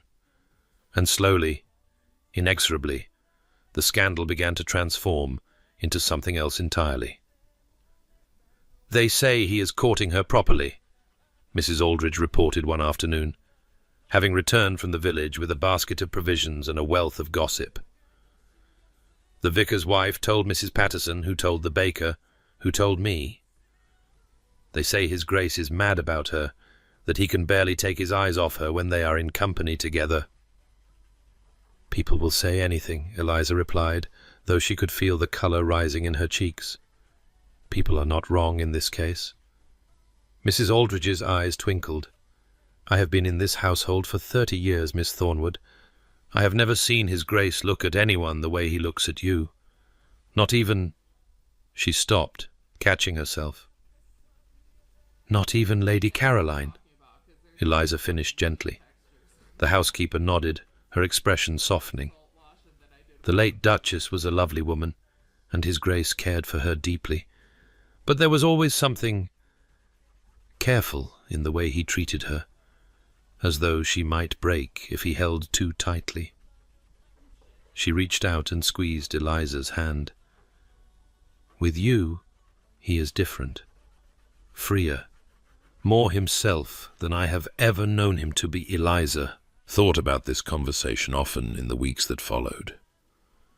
She thought about it when Sebastian found excuses to seek her out throughout the day, consulting her on household matters, asking her opinion on estate business, simply appearing in whatever room she happened to occupy with the air of a man who could not quite believe his good fortune. She thought about it when they walked through the gardens in the evening, his hand warm around hers, discussing everything and nothing while the sun sank below the horizon.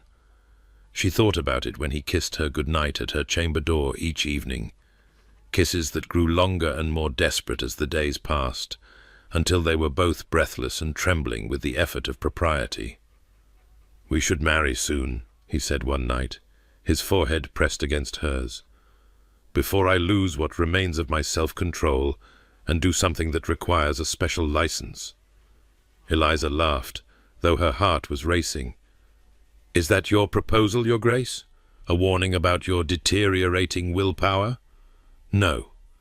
He pulled back, his expression suddenly serious. "No, that was merely an observation. The proposal is this." He dropped to one knee, right there in the corridor, heedless of the cold stone floor, or the possibility that a passing servant might witness his uncharacteristic display of vulnerability.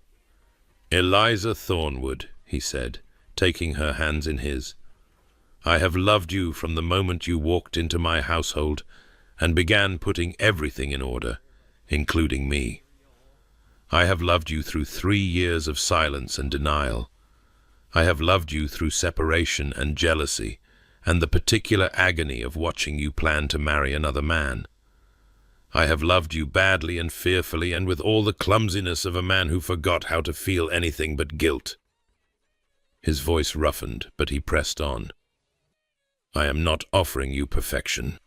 I am difficult and distant and prone to making decisions that affect other people without consulting them first. I will probably make you angry at least once a week for the rest of our lives. But I am also offering you everything I have, and everything I am: my home, my name, my heart, and my solemn promise that I will spend every day trying to be worthy of you." He reached into his pocket and withdrew a ring, not the ostentatious diamond she might have expected from a duke, but a simple gold band set with a single pearl, warm and luminous in the candlelight. "This was my grandmother's," he said. "She had a long and happy marriage to a man who adored her beyond reason. I hoped it might bring us the same fortune." Eliza's vision blurred with tears. She tried to speak and found that her throat had closed entirely. "If you need time to consider," Sebastian began, misreading her silence, "I understand completely. I know I have given you little reason to trust." "Yes," she managed. He blinked. "Yes? You need time?" "Yes. I will marry you, you impossible man." She pulled him to his feet and kissed him with all the feelings she had kept contained for so long. "Yes, today, tomorrow, whenever the banns can be read. Yes, to everything. Yes, forever." His arms came around her with the strength of a man who had finally stopped running from his own happiness. "I love you," he said against her lips. "I love you. I love you. I love you." And Eliza, who had spent her whole life being useful rather than cherished, finally allowed herself to believe it. The wedding took place 6 weeks later, on a brilliant morning in late spring. It was not the grand society affair that might have been expected from a duke's marriage. Sebastian had made it clear that he had no interest in turning their union into a spectacle for the gossips who had feasted on their story for months. Instead, the ceremony was held in the small chapel at Ashworth Park, with only family and close friends in attendance.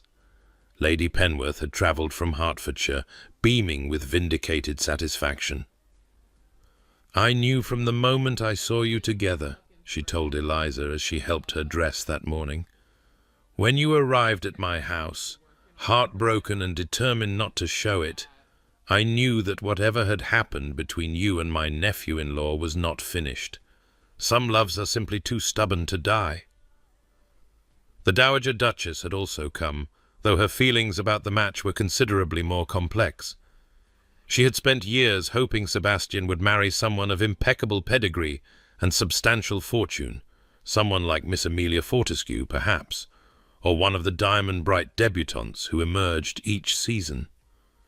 An impoverished earl's daughter with a scandalous broken engagement was not what she had envisioned for her son. But even she could not deny the transformation that had come over Sebastian since Eliza's return. He smiled now, actually smiled, with his whole face. He laughed at dinner. He spent hours playing with Lily in the gardens, getting grass stains on his impeccable trousers and not caring in the slightest. He was, for the first time since Caroline's death, genuinely happy. "I suppose you will do," the Dowager said to Eliza on the morning of the wedding, which from her was practically an embrace. Lily served as flower girl, taking her duties with the utmost seriousness. She had been involved in every aspect of the wedding planning, offering opinions on flowers and music and the precise shade of ribbon that should trim Eliza's gown. Now, walking down the aisle ahead of the bride, she scattered rose petals with military precision, and only paused once to wave enthusiastically at her uncle. And then Eliza was walking toward Sebastian, and everything else faded away. He stood at the altar in his finest clothes, his dark hair silvered at the temples, his grey eyes fixed on her with an intensity that made her breath catch. He looked at her as though she were the most precious thing in the world, as though he still could not quite believe she was real, that she had chosen him, that after everything they had endured, they were finally here. The ceremony passed in a blur of ancient words and sacred promises. Eliza spoke her vows clearly and without hesitation, meaning every syllable. When Sebastian slipped the pearl ring onto her finger, his hands trembled slightly. This man who was always so controlled, so contained, finally allowing himself to feel the full weight of the moment. "I now pronounce you man and wife," the vicar intoned. "You may kiss the bride." Sebastian cupped her face in his hands with a tenderness that made her heart ache. "Hello, wife," he murmured, just for her. "Hello, husband," she whispered back. And then he kissed her, and Lily cheered, and Lady Penworth wept happy tears, and even the Dowager Duchess was seen to dab at her eyes with a handkerchief. The wedding breakfast was held in the great dining room, which had been transformed with flowers and candles into something out of a fairy tale. Toasts were made, some heartfelt, some bawdy, one from Lily that involved a lengthy digression about Bartholomew the Frog and his apparent approval of the union. Food was consumed in vast quantities. Laughter echoed off the walls that had known so much silence. And through it all, Sebastian never let go of Eliza's hand. "Are you happy?" he asked her, as the afternoon sun slanted through the windows and guests began to drift toward the gardens. Deliriously. She leaned her head against his shoulder. "Though I confess I am somewhat terrified. I have no idea how to be a duchess. You have been running this household for 3 years. The title merely makes it official. The title makes it public. That is rather different." She traced patterns on the back of his hand. "Lady Fortescue will be insufferable. The gossips will watch my every move, waiting for me to make some catastrophic error of etiquette that proves I was never worthy of the position." "Lady Fortescue can go hang." Sebastian's voice was mild, but there was steel beneath it. "And the gossips will tire of us soon enough. We are not nearly interesting enough to sustain their attention once the novelty wears off." "I beg to differ. A duke who married his niece's companion after sending her away and then chasing her across the country.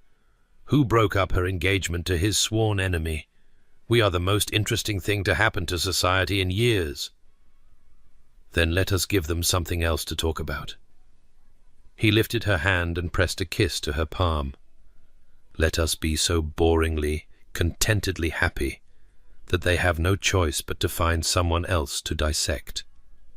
Is that possible? Boring, contented happiness? I don't know. His smile was soft, almost wondering. I have never experienced it before, but I find myself eager to try. The first months of marriage were a revelation. Eliza had expected some adjustment, had braced herself for conflicts and compromises, and the inevitable friction of two strong-willed people learning to share a life. What she had not expected was how easy it would be. They fell into a rhythm with surprising speed. Mornings were spent together in the library, he attending to estate business while she managed household affairs, their desks arranged so they could look up and see each other whenever they wished. Afternoons were for lily lessons and walks and increasingly elaborate botanical experiments that seemed to require an ever-growing population of frogs. Evenings were for each other. Sebastian, freed from the prison of his own fear, proved to be a different man entirely from the cold, distant Duke she had first met. He was playful in private, given to surprising her with stolen kisses in corridors and unexpected gifts left on her pillow. He was passionate in their bedroom, approaching their physical relationship with the same intensity he brought to everything, but tempered now with tenderness and care. He was vulnerable in ways that still surprised her, sharing fears and memories and hopes for the future, with an openness that would have been unthinkable a year ago. I dreamed about Caroline last night, he told her one morning, his voice careful. Eliza set down her teacup and gave him her full attention. Do you want to tell me about it? She was in the garden, the rose garden by the fountain. He stared into his coffee, his expression distant. She was laughing. I had almost forgotten that she used to laugh. Before the pregnancies took their toll, she was quite merry, full of life. What did she say? Nothing. She just looked at me. And then she looked at you. You were there too, suddenly, the way people are in dreams. She looked at both of us, and she smiled. He set down his cup and met Eliza's eyes. I woke up feeling as though I had been forgiven. Is that strange? No. Eliza reached across the table and took his hand. I think that's exactly what you needed to feel. They did not speak of Caroline often, but when they did, it was without the weight of guilt that had once pressed down on Sebastian. Slowly, painfully, he was learning to remember his first wife with sorrow rather than shame, to honor her memory without being imprisoned by it. She would have liked you, he said one evening, as they walked through the rose garden where he had dreamed of her. You are nothing alike, but she would have admired your strength, your refusal to be pushed around. Even by stubborn dukes, especially by stubborn dukes. He tucked her arm more firmly through his. She used to tell me I was impossible, you know, too controlling, too certain of my own rightness. She was too gentle to fight me on it, but she saw me clearly. And now? Now I have a wife who fights me constantly. He smiled down at her. It is exactly what I needed. I do not fight you constantly, only when you are being ridiculous, which is constantly, according to you. Well? She leaned into him, breathing in the scent of him, sandalwood and clean linen, and something uniquely Sebastian. Someone has to keep you humble. Spring turned to summer, and summer to autumn. Ashworth Park, which had been a house of silence and shadows, slowly transformed into something warmer and more alive. Lily flourished under the stability of a household with two parents who loved her. She still had nightmares, sometimes still woke crying for the mother and father she had lost. But the episodes grew less frequent as the months passed. She had begun to call Eliza Aunt Eliza instead of Miss Thornwood, a transition that had happened gradually and without discussion, as natural as breathing. The staff, too, seemed lighter. Mrs. Aldrich hummed as she went about her work. The footman no longer walked on eggshells, dreading the Duke's unpredictable moods. Even the ancient butler, Fredericks, had been seen to crack an actual smile on at least 2 occasions. "You have worked a miracle," Lady Penworth observed during a visit that autumn. "I would not have believed it possible if I had not seen it with my own eyes." "I have not done anything," Eliza protested. "Sebastian is the one who has changed." "Sebastian has allowed himself to change. There is a difference." The older woman squeezed her hand. "He needed someone strong enough to push through his walls, someone who would not give up on him, no matter how hard he pushed back. You gave him that." "He gave me just as much." Eliza looked across the drawing-room to where Sebastian was teaching Lily a card game, their dark heads bent together in concentration. "I spent my whole life believing I was only valuable for what I could do for my usefulness. He made me feel valued for myself. That is what love does, when it is the right love." Lady Penworth followed her gaze. "My husband used to look at me the way Sebastian looks at you, as though I were the sun, and he a planet that existed only to orbit me. It was quite overwhelming at first. One never gets entirely used to being adored." "No," Eliza agreed softly. "One doesn't." Winter came, and with it the Christmas season. Ashworth Park had never been decorated for Christmas during Sebastian's years of mourning. The house had remained dark and quiet while the rest of England celebrated, Sebastian preferring to mark the holiday with nothing more than a modest dinner and an exchange of small gifts with Lily. But this year, everything was different. Eliza threw herself into the preparations with enthusiasm, directing the servants in the hanging of greenery and the placement of candles until the house blazed with warmth and light. A massive tree was installed in the great hall, decorated with ribbons and gilded ornaments that Lily helped select. The kitchen worked overtime, producing mince pies and plum puddings and all manner of seasonal delicacies. And on Christmas Eve, for the first time in years, Ashworth Park opened its doors to guests. It was not a grand ball or a formal house party. Eliza had no desire to turn their celebration into a society spectacle. Instead, she invited the neighbours who had been kind to her during her years as a companion, along with a few friends from the village and the servants' families who had nowhere else to go. It was an eclectic gathering, unusual for a ducal household, and precisely what she had wanted. Sebastian surveyed the crowded drawing-room with an expression of bemused wonder. "I believe this is the most people who have been in this house at once since my father's funeral," he observed. "Is that a complaint?" "No." He pulled her close, heedless of the other guests who might be watching. "It is an observation about how thoroughly you have transformed my life.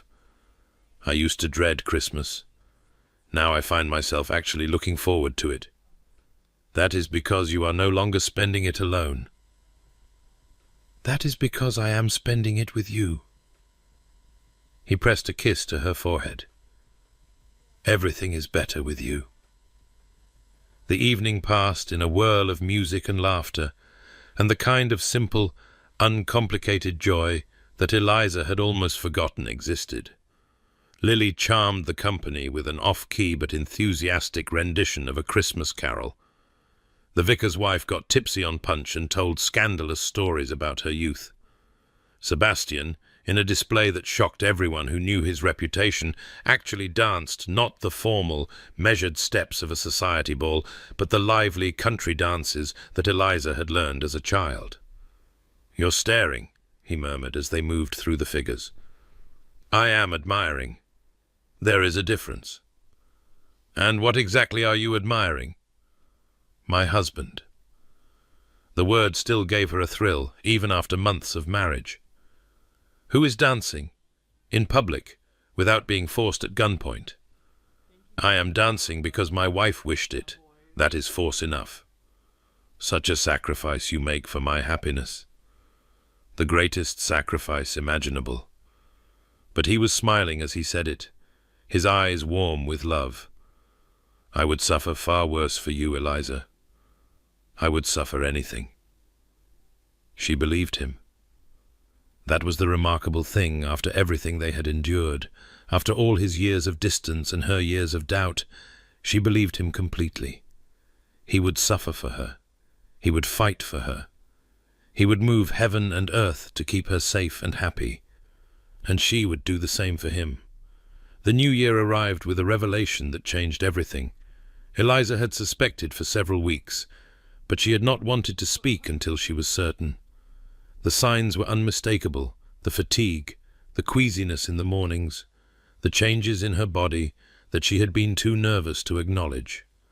Finally, she summoned the doctor and received the confirmation she had both hoped for and dreaded. She was pregnant. The fear came first. She knew too well what had happened to Caroline, knew the toll that pregnancy had taken on Sebastian's first wife, the guilt he still carried for his role in her death. How would he react to this news? Would it drag him back into the darkness she had worked so hard to lead him out of? She found him in the library that evening, reading by the fire while the winter wind howled outside. He looked up as she entered, his face lighting with the smile he reserved only for her. "There you are. I was about to send a search party. Lily insists that you promised to read her a story before bed, and she is becoming increasingly vocal about the delay." "Sebastian." She crossed to him and sat on the ottoman at his feet, taking his hands in hers. "I need to tell you something." The smile faded, replaced by concern. "What is it? What's wrong?" "Nothing is wrong." She took a breath, steadying herself. "At least, I hope nothing is wrong. I hope you will see this as good news, though I know it might be difficult for you, given everything that happened before." "Eliza." His grip on her hands tightened. "You're frightening me. Whatever it is, just tell me." "I'm pregnant." The words hung in the air between them. She watched his face, searching for any sign of the fear or guilt she had dreaded, and saw, instead, something that looked very much like wonder. "Pregnant," he repeated, as though testing the word on his tongue. "Yes, the doctor confirmed it this afternoon. It's early yet, only a few months, but he says everything appears normal, healthy." She swallowed hard. "I know this must bring back painful memories. I know you must be afraid. But I want you to know that I am strong, Sebastian. I am not Caroline. I will not hide my health from you or make decisions without consulting you. We will face this together, whatever comes." He was silent for a long moment, his eyes fixed on their joined hands. When he finally looked up, there were tears on his cheeks. "A child," he said softly. "Our child." "Yes." He pulled her into his arms with sudden fierceness, burying his face in her hair. She could feel him trembling, not with fear, she realized, but with the overwhelming force of his emotion. "I am terrified," he admitted, his voice muffled against her shoulder. "I am absolutely terrified. When you said you were pregnant, every memory I have tried to bury came rushing back. I saw Caroline's face. I heard the doctor's warnings. I felt all the guilt and grief I thought I had finally laid to rest. I'm sorry. No. Let me finish." He pulled back to look at her, his grey eyes bright with unshed tears. "All of that came rushing back. But then I looked at you, at your face, at your strength, at the woman who has already transformed my entire existence, and I thought, this is different. This is not a tragedy waiting to happen. This is a miracle." Eliza felt her own tears beginning to fall. "You truly believe that?" "I truly believe that." He cupped her face in his hands, his thumbs brushing away her tears. I believe that you are the strongest person I have ever known. I believe that together we can face anything, even my own fears. I believe that our child will be healthy and loved, and will grow up in a house full of light and laughter, surrounded by people who cherish them. And if something goes wrong, if the pregnancy is difficult, then we will face it together. His voice was steady now, firm with conviction. I will not make the mistakes I made with Caroline. I will not push you beyond your limits or prioritize my legacy over your health. If the doctors tell us to stop, we stop. If you are struggling, you tell me, and we figure out how to help you. No secrets, no silence, no shouldering burdens alone. That goes both ways. She covered his hands with hers. You must tell me when you are frightened. You must let me support you as you support me. This is not your burden to carry alone. I know. He smiled through his tears. I am learning. Slowly, imperfectly, but I am learning. She kissed him then, tasting salt and love and the promise of a future they would build together. When they finally broke apart, both of them were laughing through their tears. We should tell Lily, Eliza said. She will be insufferable when she finds out she is going to have a cousin. She has been campaigning for a sibling for years. She has been campaigning for a dog. I'm not sure a baby is an acceptable substitute. Perhaps we should get her a dog as well, a consolation prize for the inevitable loss of attention. Sebastian groaned, but there was no real objection in it. You are going to fill this house with creatures, aren't you? Dogs and babies and probably a few more frogs for good measure. It is possible, she grinned at him. Does that bother you? Nothing you do could ever bother me.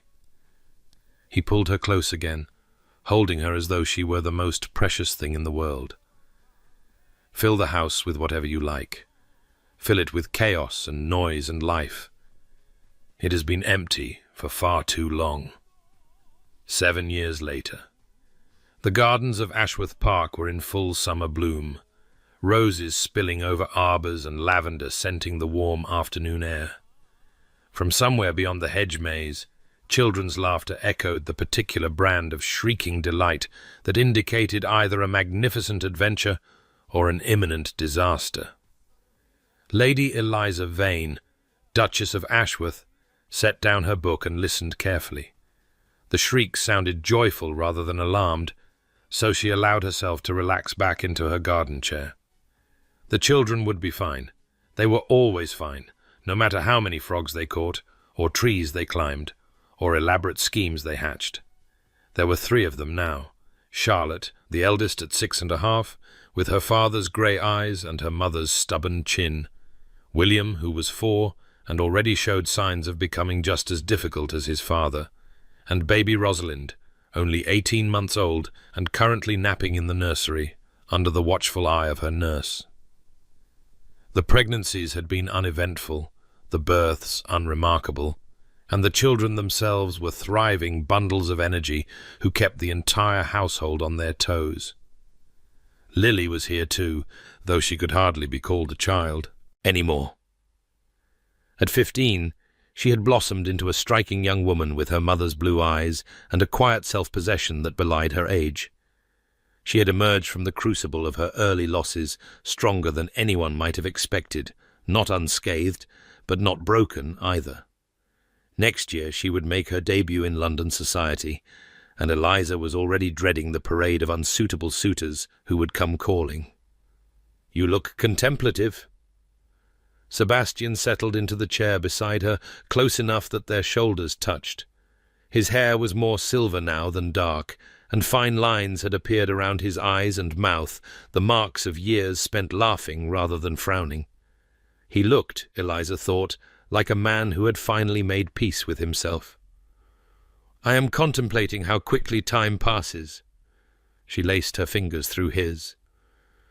"Charlotte informed me this morning that she is practically grown up and should be allowed to stay up past her bedtime. William has announced his intention to become a pirate, and Lily has been receiving letters from a young man in London that she thinks I don't know about." "What young man?" "I'll have him investigated immediately."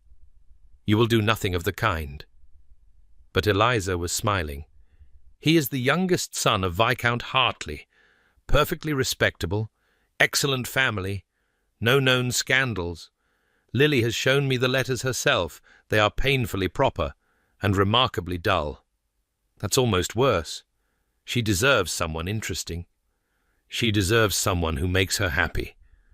Whether he is interesting is rather beside the point." She squeezed his hand. "Speaking of interesting young men, did you see the card that arrived this morning? Marcus Blackwood is engaged." Sebastian raised an eyebrow. "I had heard rumours. Who is the unfortunate woman?" "A widow from Northumberland, apparently, with 3 children and a modest fortune. According to Lady Penworth's letter, he is completely besotted, follows her around like a puppy, and has given up all his more questionable pursuits in favour of reading bedtime stories and learning to play whist." "Blackwood? Besotted?" Sebastian laughed, a genuine sound of delighted incredulity. "I would not have believed it possible." "Neither would I, a few years ago. But people change." She leaned her head against his shoulder. "Even the most unlikely people can change, given sufficient motivation." "Are you speaking from personal experience, Your Grace?" "I am speaking from close observation of my husband." She tilted her face up to look at him. "Who was once the most impossible man in England and is now merely the most stubborn." "An improvement, surely." "A marked improvement." She kissed his cheek. "I am quite proud of you." Before he could respond, the garden gate burst open and a tide of children poured through. Charlotte was in the lead, her dress grass-stained and her dark hair escaping its braids. William followed close behind, clutching something in his cupped hands that probably had legs and almost certainly did not belong in the house. Lily brought up the rear, looking simultaneously exasperated and amused, the expression of a young woman who had not quite decided whether she was still a child herself or the responsible adult trying to manage them. "Mamma! Papa! Look what we found!" Charlotte skidded to a stop in front of them, vibrating with excitement. "It's a hedgehog! A real live hedgehog! Can we keep him?" "Absolutely not," Sebastian said. At the same moment Eliza said, "Let me see." They exchanged glances, his exasperated, hers amused. This was a conversation they had had many times before, about many different creatures. Eliza usually won. "His name is Bartholomew," Charlotte announced, "like Lily's frog, the first one, not the second one or the third one." "The dynasty continues," Sebastian muttered. Eliza examined the hedgehog, which had curled into a defensive ball and was attempting to look inconspicuous. It was rather adorable, actually small and bristly, with bright black eyes that peered at her from between its quills. "He seems healthy," she said carefully. "But hedgehogs are wild creatures, darling. They belong in the garden, not in the house." "What if we build him a special house in the garden?" Charlotte's eyes were huge and pleading, the exact expression she had learned would soften her father's resolve. "A little hedgehog palace, with a door and everything. Then he could live here but also be free." "That seems reasonable," Lily interjected. "I could help design it. We learned about animal husbandry last year with Miss Peterson." Sebastian groaned, but there was no real resistance in it. "Fine. A hedgehog house in the garden. But if it escapes into the actual house and causes chaos, you are all responsible for catching it." "Papa, you are the best papa in the entire world." Charlotte threw her arms around his neck, hedgehog temporarily forgotten. William seized the opportunity to show off his own prize, which turned out to be a spectacularly ugly beetle, while Lily settled into a chair and began sketching plans for the hedgehog palace. Eliza watched her family with a heart so full it almost hurt. This was what she had wanted, what she had barely dared to dream of during those dark days when she thought she would never be allowed to have it. A house full of chaos and noise and love. A husband who looked at her as though she were the center of his universe. Children who drove her mad and filled her with joy in equal measure. A life that was rich and complicated and utterly, perfectly her own. "What are you thinking?" Sebastian asked quietly, beneath the noise of the children's chatter. "I am thinking that I am happy." She smiled at him. Ridiculously, absurdly, almost painfully happy. "Good." He kissed her temple. "That makes two of us." Charlotte was explaining to William why beetles were not as good as hedgehogs. William was defending his beetle with passionate intensity. Lily was mediating with the weary patience of someone who had been settling sibling disputes for years.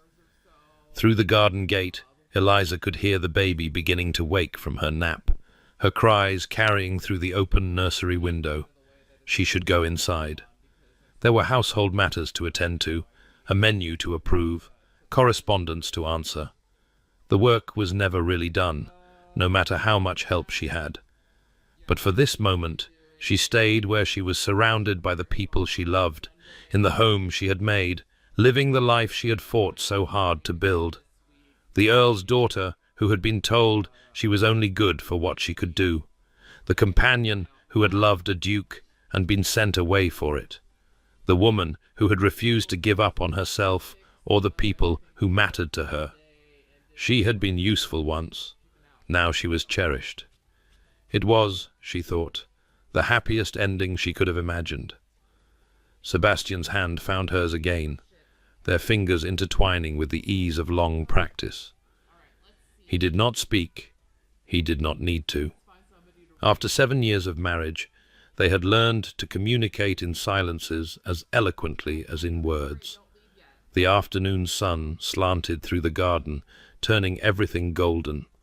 The children's laughter rose and fell like music, and Eliza Vane, Duchess of Ashworth, closed her eyes and let herself simply be present, loved, and finally, completely at peace.